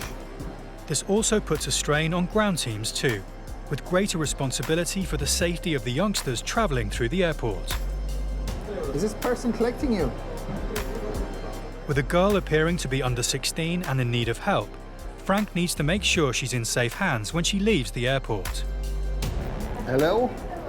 This is immigration in Dublin Airport. It's a nice location. Are you in the airport? Who are you expecting?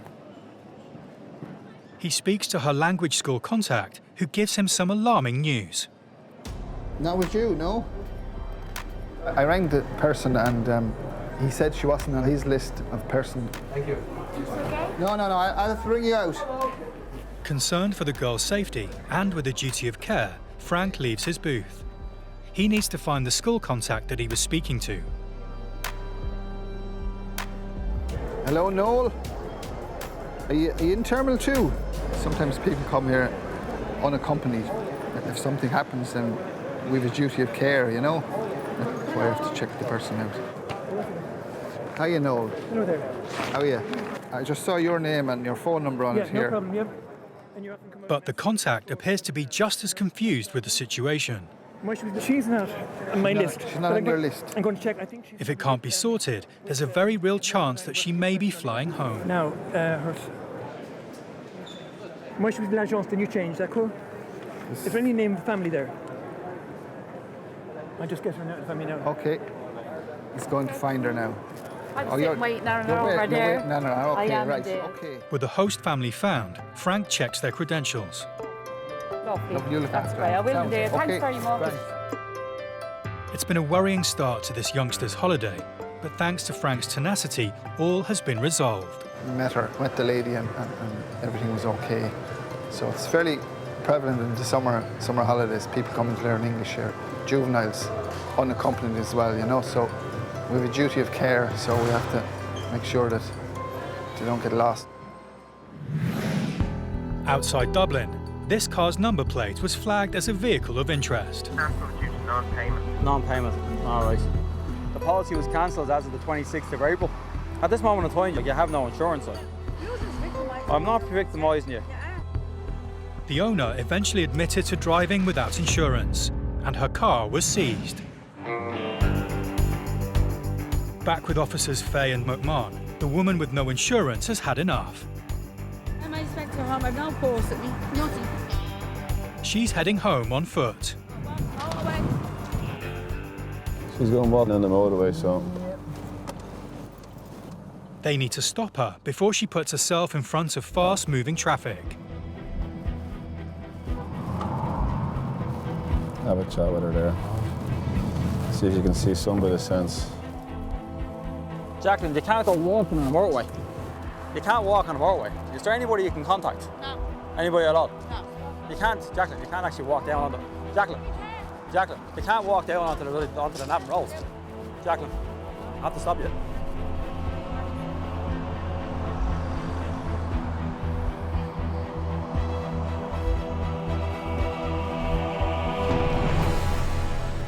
You bring it down as far as the lodge there. Travel lodge. The officers have a duty of care to keep her out of danger. They have to get her off the road. But they're not taking her home, only to the next junction where she'll be dropped off. That's as far as we can bring you. We can't bring you to your house. I'm not asking you to help. I'm asking you to drop me at the Eagles Road. The river road, I only know how to But we're not a taxi service either, Jacqueline. I know, but you should be care. Yeah, why was it taken off you? Just getting you off the motorway, Jacqueline, that's all we're doing. Still a long walk, but no, Just please, look at- please, I beg you. There's please. no begging. Just roundabout, right? No. Please, I beg you, please. That's it, we're Oh, here. Please, I can't walk. I'm just terrified walking down here, Fingers. Look it, we're here. This is as far as we're going, Down Jacqueline. there.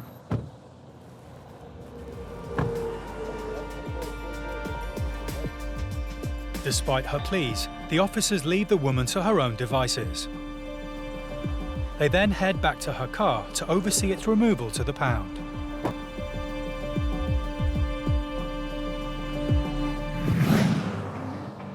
In 2017, nearly half of Ireland's fatal road traffic accidents involved heavy goods vehicles. So making sure HGVs are roadworthy is a vital job, and roadside checks are the perfect opportunity. All right, Shane, turn it over the other way. It's the job of the Road Safety Authority working with the police to enforce the rules that keep vehicles safe on Irish roads. Don't have the actual category licence to pull a trailer at all, according to this. Today's joint operation between the RSA and the Garda is situated near Carlow, on the busy road leading from Waterford Port. Together they have the authority to pull trucks off the road if they're deemed unsafe. If anything were to happen, it wouldn't be good for anybody. Officer Liam Lawler has pulled over a vehicle he wants to inspect further. Do you see the way it's tied on? Yeah, I do, yeah. That particular strap is very, very weak. It has been cut into the centre loose as well. You shouldn't be able to move a strap like that. There's no protection on the edge. There's no protection as it goes around the bolt here. And it continues where it shouldn't. These are very badly damaged straps. As it travels to a point down here where it's secured onto the corner of a twist lock handle. And if you look at it here, I can actually move it off. It's that loose. And that's what's holding on that load. A strap that's as loose that you can, it's literally going to fall off down onto the roadway, and God knows what happens then. That's as bad as you get. It is definitely as bad as you get. With the terrible state of the straps, the truck is a ticking time bomb. If one of these huge bags were to break loose and fall into the road, the consequences could prove fatal. There's at least a ton in each pallet there, literally sitting on a flatbed trailer with the grace of God holding them on. Here, just while you're... Okay, why is there not one strap going from there to the other side and that's it? Why does it go... Because when you wind up the strap the far side, it's sticking away out and there's more of a possibility of it coming loose. The driver tries to reason his case. He feels that he has secured the load properly. But Officer Lawler is having none of it. Yeah, no, you have to do it properly. It has to be done properly. All of the straps that you have some form of deformity. What weight is in each of those? A 2-ton pallet.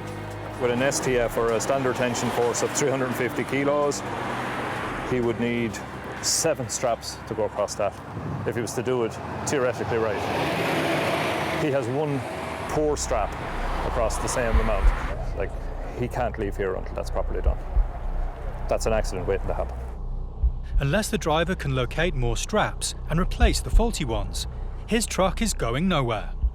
There must be 2 straps at least across each of those to fill your obligations.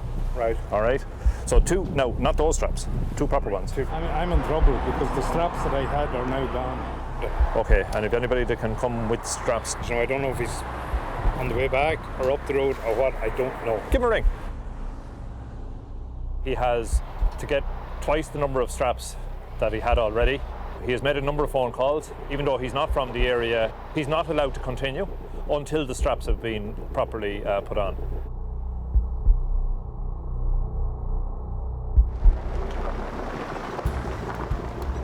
He's in luck. The new straps arrive with his colleague, and the pair set about resecuring the load.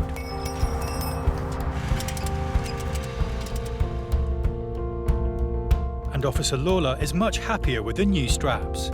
Tells you the amount of force you can put on the ratchet part, which is 50 decannewtons. It tells you the tension that you can get on the strap, the stretch factor, how much it can stretch. And then it gives you the code for the European standard for that strap. It's a good strap. That's a good strap. Take her away, Vera.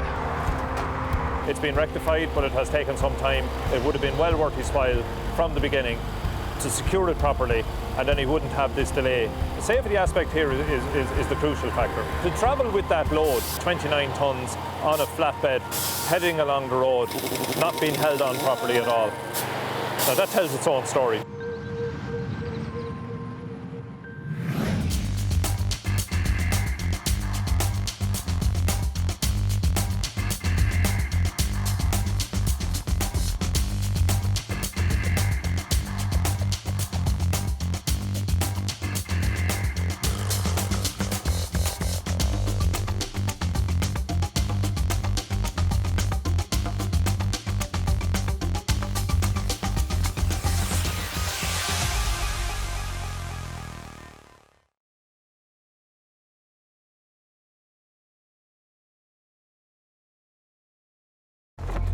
In the world today, protecting a country's borders is vital.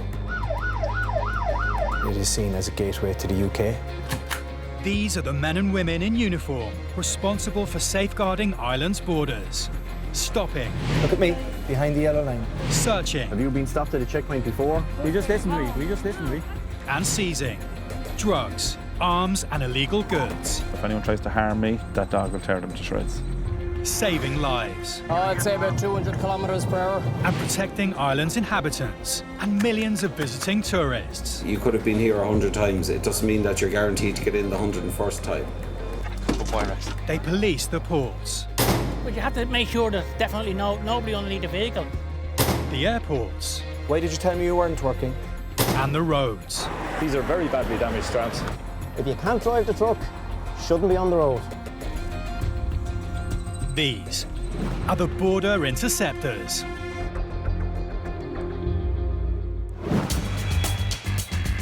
Coming up. The Garda Traffic Corps are in hot pursuit of a stolen vehicle. Permission to use Stinger if we get in a safe position, please. Illegal immigrants make a run for it. can port security catch them before they cross the border?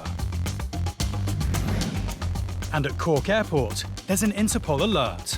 Sistema Interpol y HIT.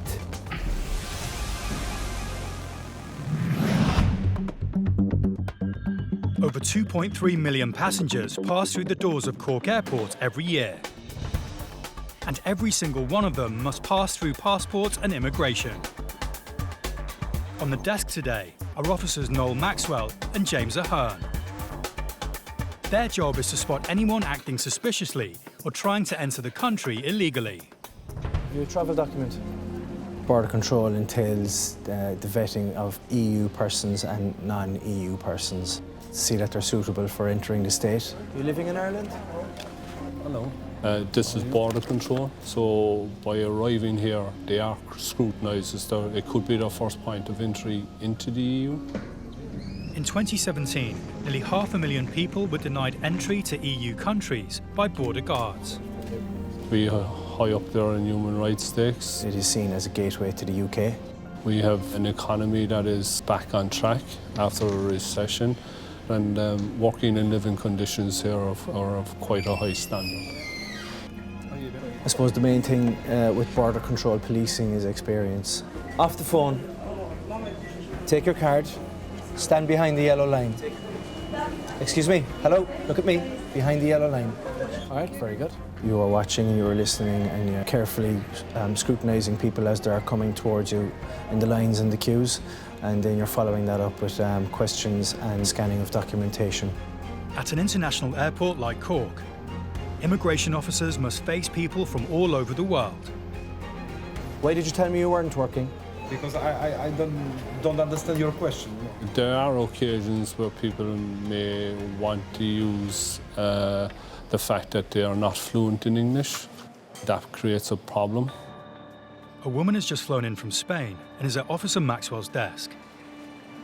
And there's a problem with her EU identity card.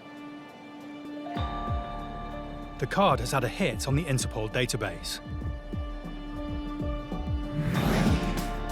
30 million travel documents are reported lost or stolen across Europe every year. Counterfeit and stolen documents are a key factor in international terrorism, with criminals paying up to 10,000 euros for them on the black market. Back at Cork Airport, with a woman's limited English, it's tough going for Officer Maxwell.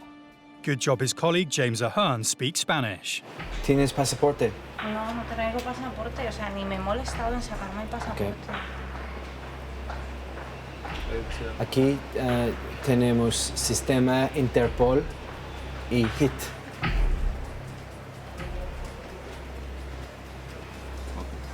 ¿Perdiste esta carta? ¿Que si la perdí? Sí. No, la perdí ¿Seguro? hace tiempo y me la volví a sacar. De hecho, tiene súper poco tiempo. Yeah, she said she lost it for a short while. According to her, she reported her ID card stolen, but has since found it. She says she thought she could still use it for travel.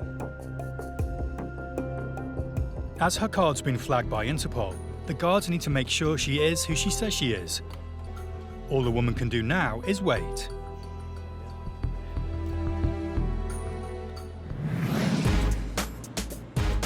Car crime in Ireland is big business.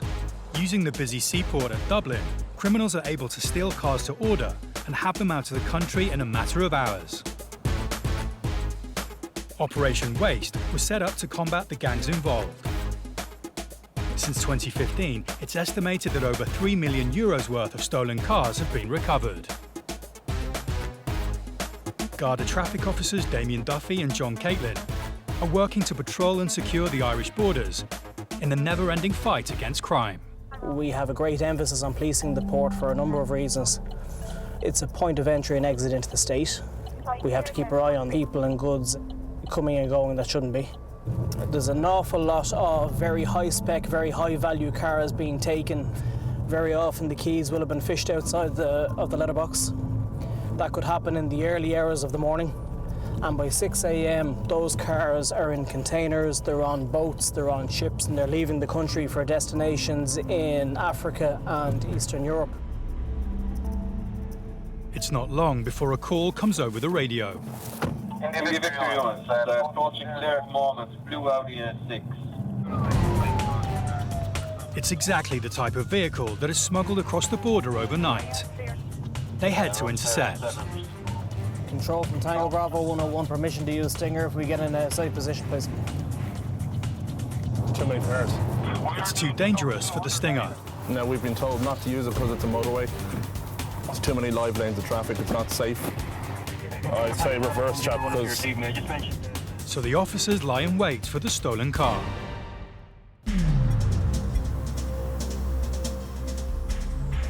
Here he comes now, full speed.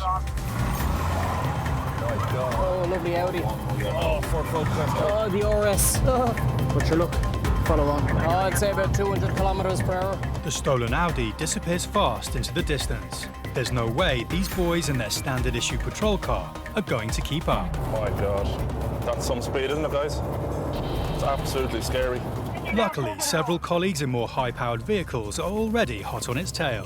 Straight through the roundabout. Abandoned road. Officers Duffy and Caitlin follow close behind, ready to offer backup at any moment.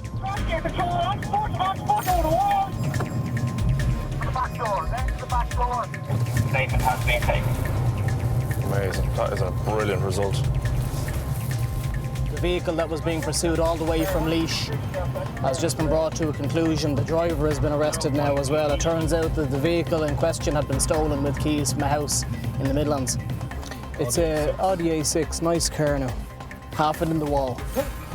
He was going, God only knows what speed he was doing, way above any of the capacity of most of the patrol cars in our fleet. The risks are massive. They're absolutely massive. See the two cars here, either side of the marked patrol car in the roundabout? They're the cream of the crop, high-performance pursuit vehicles. If it wasn't for them two, there'd be no conclusion tonight. So we have a vehicle that was stolen, recovered, minor damage, and we have one prisoner in custody, and most importantly, nobody was hurt. So it was a good result. If it wasn't for the Garda traffic corps, the stolen Audi would have been across the border and out of the country by morning. Dublin Port covers over 600 acres and handles over 100,000 haulage vehicles a year, making protecting it no mean feat. Activity at the port never stops, and the site is monitored 24 hours a day, 7 days a week by a network of CCTV cameras. In the control room, security officers Dermot Weldon and Paddy Rooney are viewing live feeds from the system. Oh, there, the lad are working there. Control to Alpha 3. They are on the front line in the battle against illegal immigrants who stop at nothing to try and make it across the border. And tonight is no exception. Having emerged from under a newly arrived truck, these people may believe they are home and dry, but their every move is now under surveillance. There's nowhere to run. In 2017, more than 10 people every 24 hours were stopped, refused entry, and deported out of the country. Coordinating a ground team into position, Port Security and the Garda are ready and waiting to spring their trap. After a long and dangerous journey, their attempt to enter the country has ended in capture. Tonight, this border is secure. Back at Cork Airport, a Spanish passenger is stuck airside. She's travelling on an ID card that's been flagged by Interpol as stolen. Aquí tenemos sistema Interpol y HIT.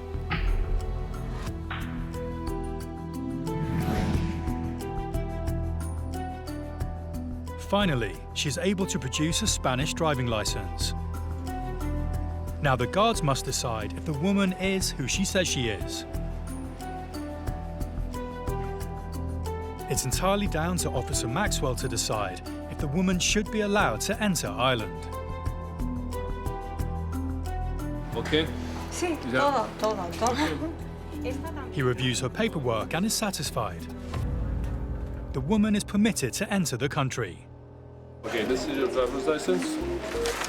This is a letter explaining Right, I don't know your English. Your English college will have to explain. Dentro de 2 meses sí. Yeah. Tenemos que llevarte tarjeta, ¿ok? El DNI. Sí.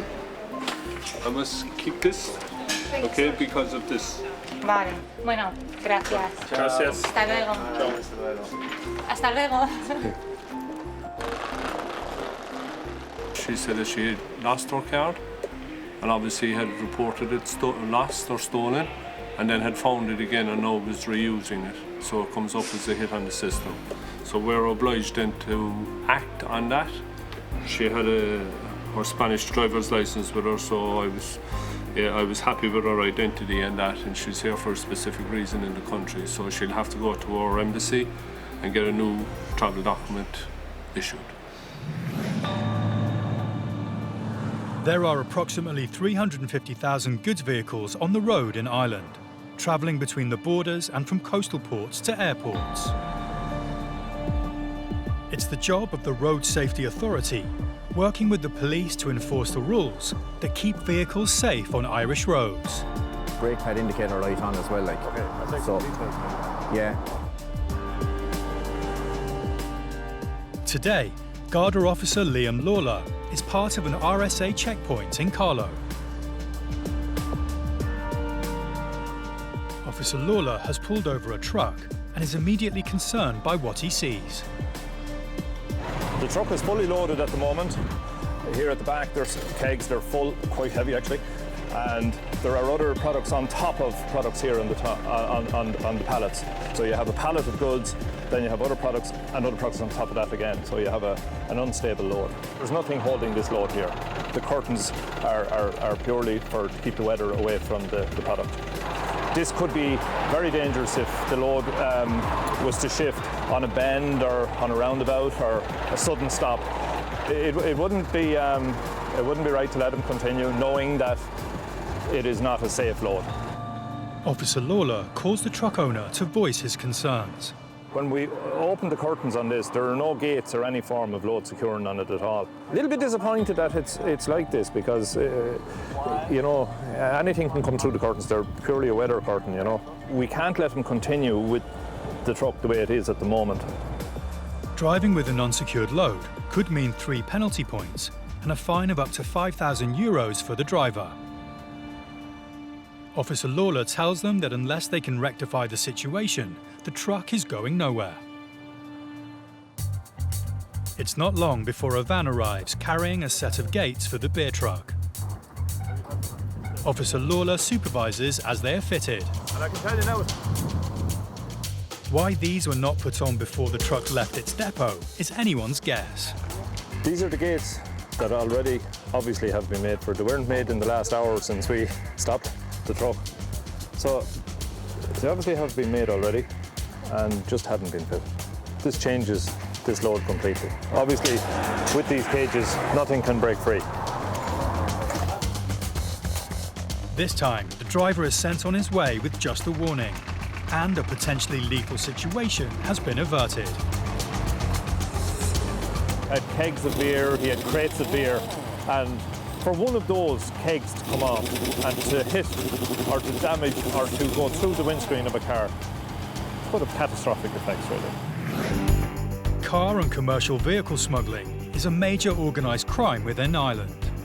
Knocked off vehicles are traded on the black market, with cars either used for crime or specific models stolen to order. There's an awful lot of very high spec, very high value cars being taken. That could happen in the early hours of the morning. And by 6 a.m, those cars are in containers, they're on boats, they're on ships, and they're leaving the country for destinations in Africa and Eastern Europe. Dublin Port handles around 400,000 shipping containers and trailers each year. Brand new vehicles are shipped in and out of the port daily, and it's while they're stored on site that opportunists strike. But getting the vehicles out of the country requires getting them past port security. On ground patrol, Security Officer Dermot Weldon is called to the port secure truck compound, where new vehicles are stored, awaiting collection. A man has handed over paperwork, claiming it allows him to take a truck. But Dermot is not convinced, and has called in colleague Paddy Rooney to take a look. And that guy taking out that They decide they need to question the man further. Now, we should have went there in the first place. With nothing to prove that the truck should be released to him, the officers need to work out if this is another case of vehicle theft. This gentleman has a small little docket. But the problem that we have here at the moment is he could have collected that docket inside for a load, then came over here hoping to get a €90,000 truck out of here. Making the wrong decision will allow the driver to take €90,000 worth of truck out from under their noses. He's not collecting a 40-foot unit. He's collecting a brand new cab unit, 90,000 worth. So you come along on Monday morning, man comes down and looking for his cab unit, it's gone. The man still insists he's supposed to be picking up the truck. The gentleman has a parcel that they use for... Paddy radios through to the security office to see if there's anything that might prove the truck can be released. But without the paperwork, it's bad news for the guy. No, it's got to load, especially a new truck. Paddy and Dermot have stuck to their guns. This truck is going nowhere. Dublin's busy port is located 20 minutes drive away from its international airport. These two key destinations require frequent freight deliveries transported between them. HGVs now use Dublin Port Tunnel. At 4.5 kilometres long, it easily connects the two locations, avoiding the city centre and shaving time off their journeys. The trucks are picking up jet fuel from ships docking at the port and transporting it to the airport to refuel planes. Carrying highly explosive loads through underground tunnels requires skilled drivers to drive extremely carefully, as tunnel fires can be catastrophic. Patrolling in and around the tunnel today are Garda traffic officers Philip Earle and Paddy McElroy. Travelling in an unmarked car has its advantages.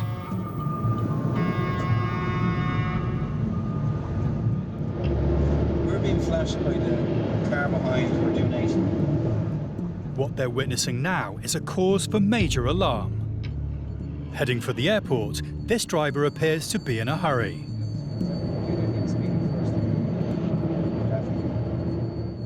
Trucks travelling over 80 kilometres per hour require at least 100 metres to stop safely. Here we go, it's going for another.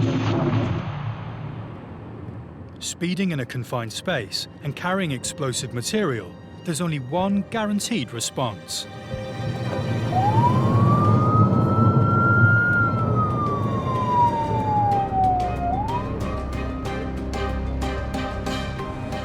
This driver has been caught fair and square, and by the one cop he doesn't want to meet. That's some disgraceful driving.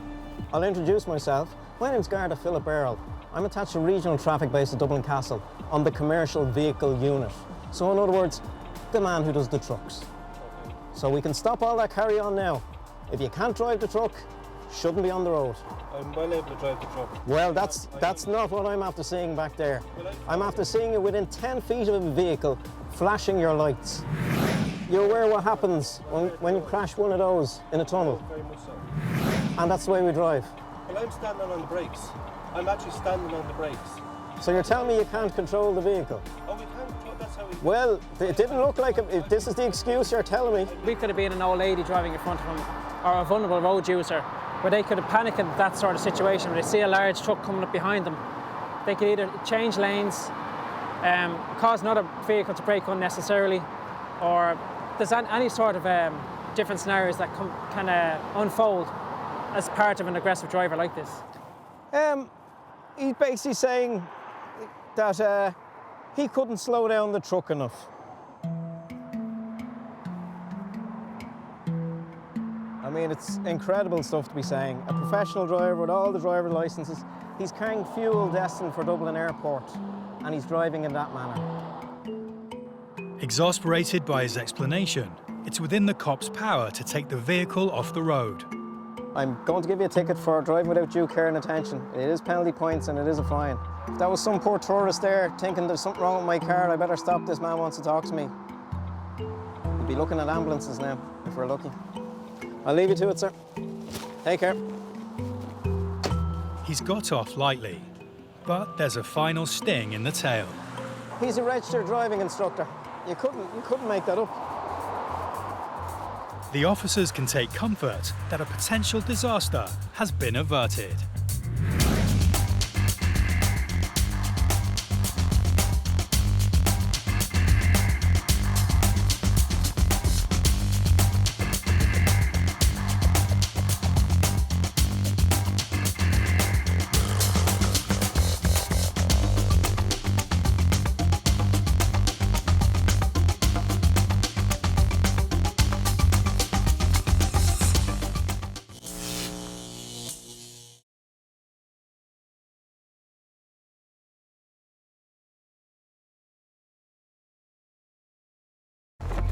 In the world today, protecting a country's borders is vital.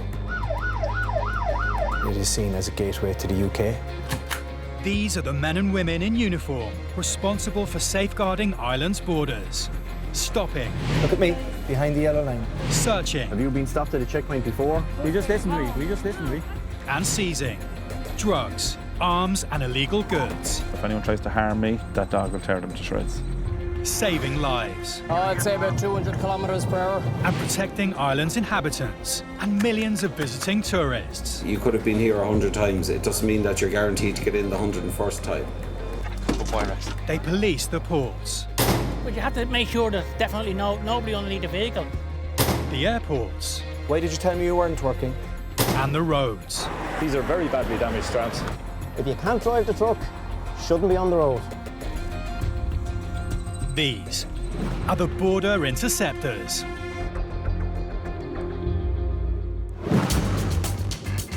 Coming up, things aren't adding up for a driver and his white van is hanging in the balance. What way do you pay your insurance? An American traveller becomes separated from his family and his passport. Is your wife still on the plane? Is she coming out? No? And trucks crossing the borders are about to have a spanner thrown in the works. I'm going to double check that now, but it's coming up as being expired since August 15. On patrol around the streets of Dublin Airport, road traffic officers Mark Fay and Paddy McElroy are keeping their eyes on the road. Using onboard ANPR technology, their unmarked car is automatically reading number plates and searching for vehicles that shouldn't be on the road. And it's not long before they have a hit.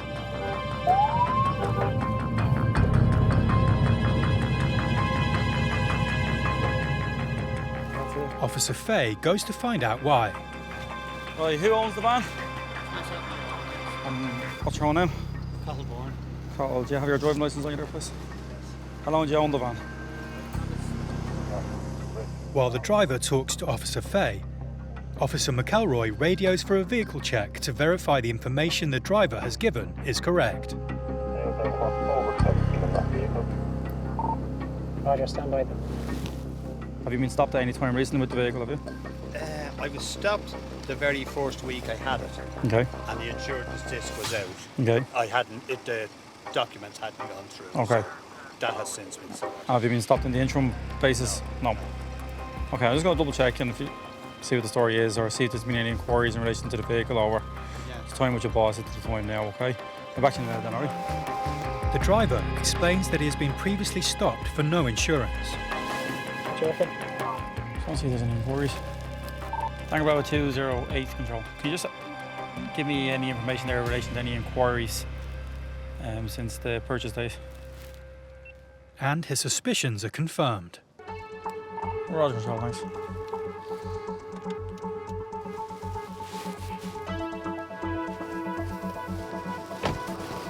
What way do you pay your insurance? On direct debit. And do you miss any payments with that? So you always ensure there's the money in. But why don't you do the 3-month period then for the tax? It's €94, like, you know what I mean?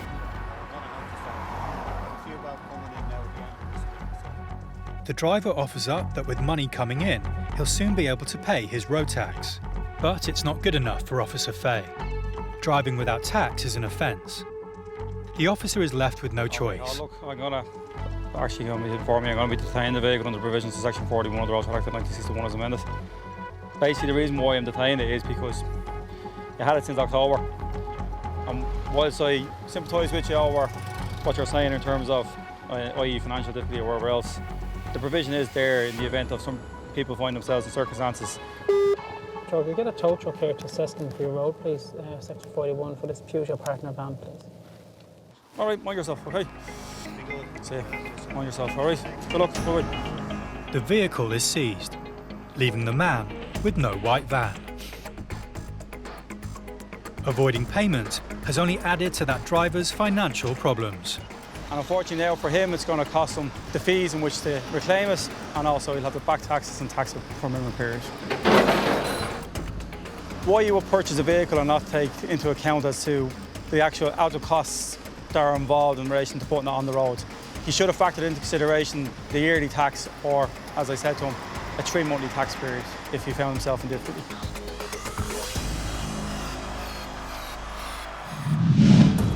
Being the most westerly of all European airports, Shannon has become a major destination for connecting transatlantic flights. With over 1.7 million passengers a year using the airport, it's vital that Border Control are able to monitor everyone coming and going through its channels. Transferring on a connecting international flight, passengers are kept airside and do not officially enter the country. Enjoy your stay, lads. Have a great time. Take care now. This passenger has arrived at Officer Dara Malloy's desk. What's that, sir? My wife is being paid. She's got my passport. Oh, where's your wife? She is somewhere at the airport. I thought she went ahead of me, but she might have gone And, but is your wife still on the plane? Is she coming out? No? She was already out, but she walked ahead. And has she gone through immigration here? I'm honestly not sure.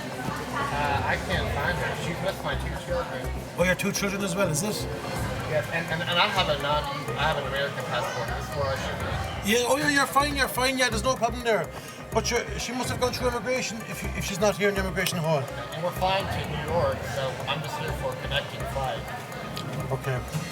Look, I think we have someone trying to page your wife, just to try and get her. So if you just take a seat over there for 2 minutes, sir, and we'll try and get her, okay? Having found himself at Irish immigration with no ID, a missing family and a flight to catch, the immigration officers are faced with trying to solve the situation. If it's a connecting flight, obviously if they're not Irish national, it makes it a bit more complicated. The main thing is, look, that, people don't panic. Come to us and we can always help you out. We'll always help you out and facilitate by ringing the embassy or ringing some person who may have the passport, or we'll be able to contact someone who will be able to get the passport for them. Between getting off the plane and just getting over here, there are so many steps and there are very few directions, and so just she went ahead and took the children ahead, but we didn't really think it would be this complicated. Okay, we just figured it would be one way and then we would all meet up ahead, but apparently it's not. They can't give him leave to land without a passport, and he can't get back through to the transfer route without going ahead through immigration first. They need to make sure he is who he says he is, and the quickest way to do that is to locate his wife and his passport. An announcement is put out around the airport. Hopefully we'll get it all figured out and we'll get on our flight. And all he can do is wait. I think it leaves at 12:45, so we have another hour, so we should be okay. But we have the right people working on it, I think. If everyone else gets on the flight except for me, as long as I get my passport at some point, I'll be okay. The airport team have found his passport, and with official ID, the process can now begin. He's transferring on to Boston with his family, but his family took the transfer route and he took the route down through Irish immigration. His wife had his passport, so now we've retrieved his passport. We're going to get him back upstairs. He's now in a race to reach his flight in time. Oh, we got it? Okay.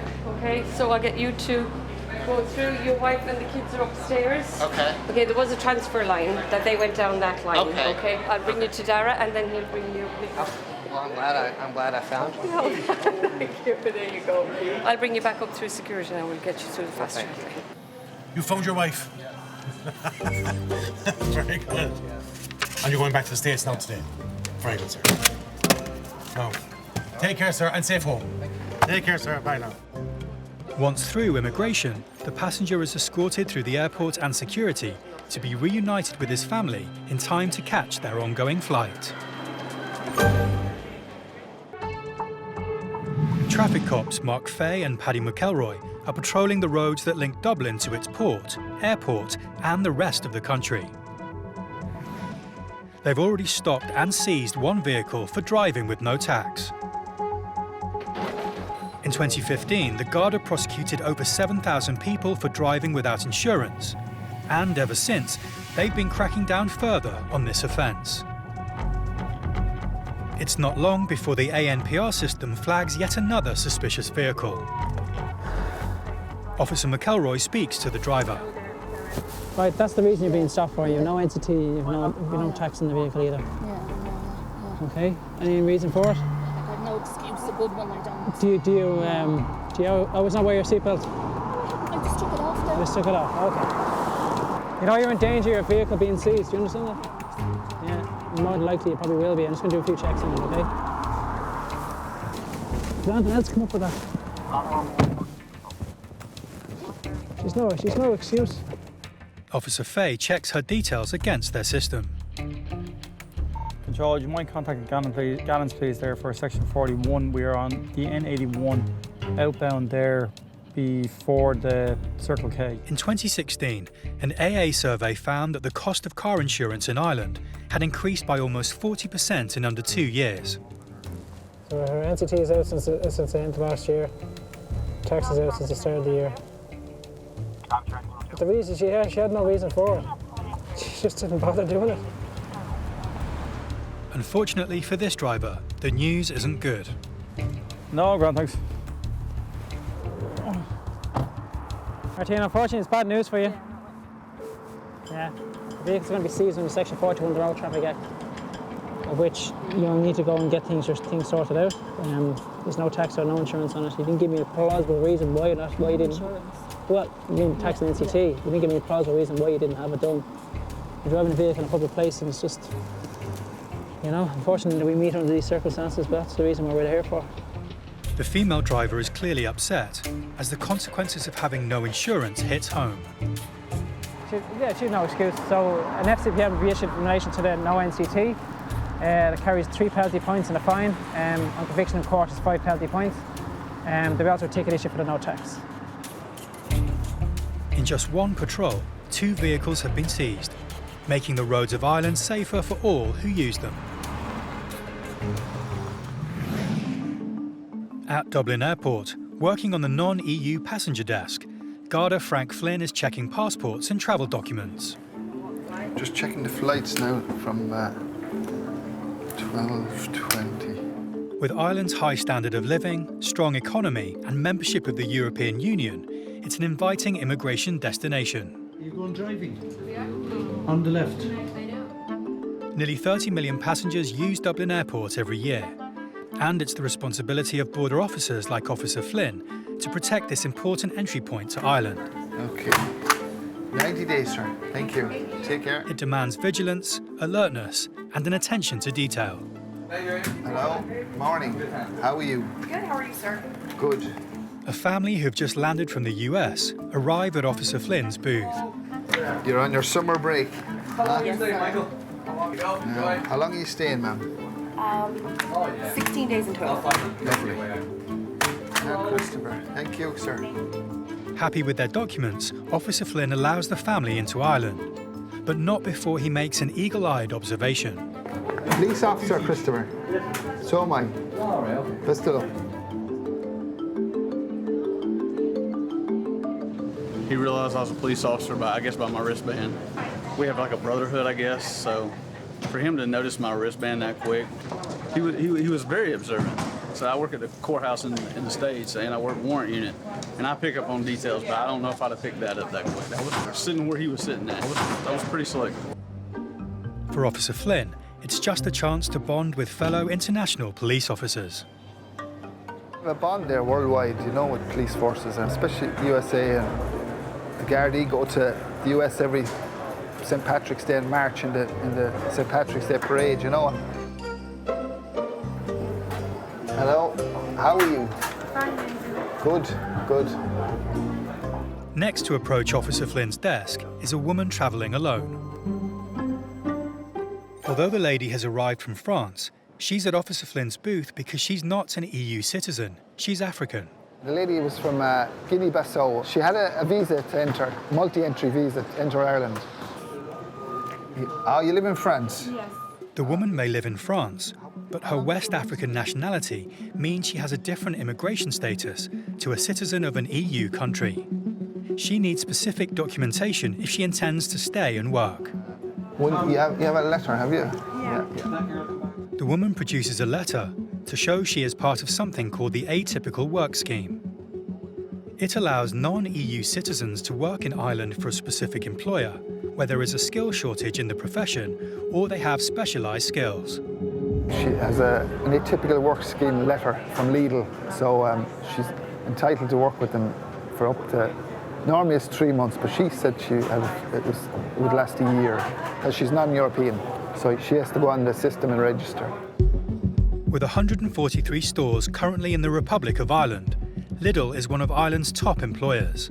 But as an international company, it also employs specialist staff of other nationalities. With her paperwork in order, Officer Flynn processes the woman's entry. Lidl are based in Kildare, aren't they? Yes. So where are you going to live in? Kildare, is it, or Dublin? In Dublin. In Dublin, oh. Okay. In a hotel. Yeah. Well, you're going to have to register with immigration, you know that? Yes, yes. Okay. They send me all information. All right. If you're living in Dublin, you've got to go to this office Okay. and register with immigration within 90 days, okay? Okay. And they will give you a stamp then for your remaining time. It's critical she registers with the immigration department and that she gives herself enough time to do so. I will do it this week. Okay, if you get a chance, yeah.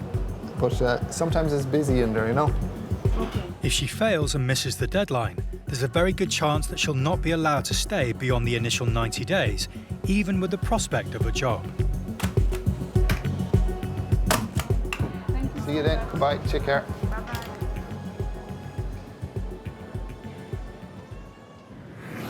In County Donegal, Vehicle Inspector Des Hughes is carrying out safety inspections on trucks at a checkpoint set up by the police. On the border with Northern Ireland, County Donegal is a vital entry and exit point for haulage. Where we are today is pretty close to the border, so we'll get lots of cross-border traffic. Some vehicles from Northern Ireland registered and Southern registered. It's not long before they pull over the first truck of the day. How are you doing? Vehicle Inspector Hughes immediately begins his inspection, checking every aspect of the truck and its trailer. They're all reading about 60 to 70 degrees, which tells me these brakes are working. Both the truck and its trailer are in good working order. But when he checks the safety certification for the vehicle's trailer, there's an issue. I'm going to double check that now, but it's coming up as being expired since August 15. August? Trailers, like every other vehicle on Ireland's roads, have to have a valid certificate of roadworthiness, and this one doesn't appear to have one. Vehicle Inspector Hughes fills in paperwork. The driver's phoned his boss. He claims the trailer is certificated, but in Northern Ireland. A&E number on this trailer. Yeah. It's tested in the north. Okay. Okay, he's just informed me that there's an NI number on it, which is the northern trailer number, which is being tested in the north instead of the south. Unfortunately, for Vehicle Inspector Hughes, he can't confirm that the test happened. I can check a vehicle as in a truck from the north on my phone for MOT, which is their test, and tax, road tax, but I can't check a trailer.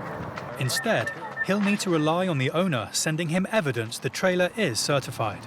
Will you just get him to email it on to me anyway? I'll have it on the form, right? Just a copy of the test, yeah? Having done a thorough check of the vehicle, he knows it's in good working order.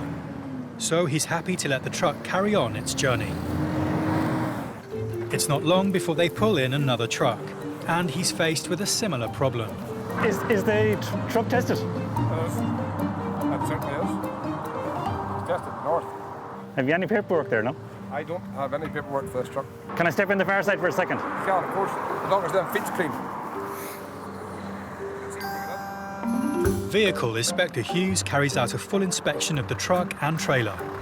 We're then with a few miles of the border here, so, you know, people are juggling each side of the border and in their daily work. Some businesses have addresses both sides of the border. Makes it more difficult to get the full story on them and get the full picture of us not testing what is tested and testing it in the south, then testing it in the north. So it's a full-time job. Happy that they're both roadworthy, he allows the truck to go. But he'll need to be sent the required paperwork. And then it's on to the next truck and trailer.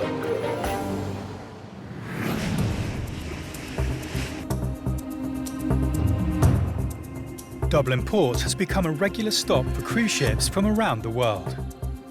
At 330 metres long, the Royal Princess is one of the largest ships ever to have berthed in Dublin.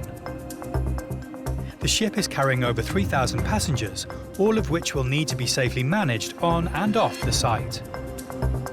And it's good logistics that are going to get the job done safely. Under the watchful eye of port security officers, security swing into action. As you can see, it's mental. They can't get distracted. Security need to remain vigilant, checking vehicles and managing crowd control. It's a lot of checking going on and a lot of bodies around the port, a lot of securities coming in. As it's when things appear chaotic that people intent on causing harm or performing illegal activity can take advantage of the situation. Security need to make sure that every single passenger arriving is properly screened and checked before being allowed on board. This is organised chaos, that's what it is, and if there's panic, let it be organised. What are you doing? You can't go that gate, you're holding it all up, just turn around to the right. You can't go out that way, sir. Follow the bus. Move it up, don't park there. You get a lull, and then there's just like another wave comes in, and they're everywhere. It's all gone smoothly. With the port security being so organised, any potential risk has been prevented. Everyone is back on board who should be. The Princess Royal can set sail.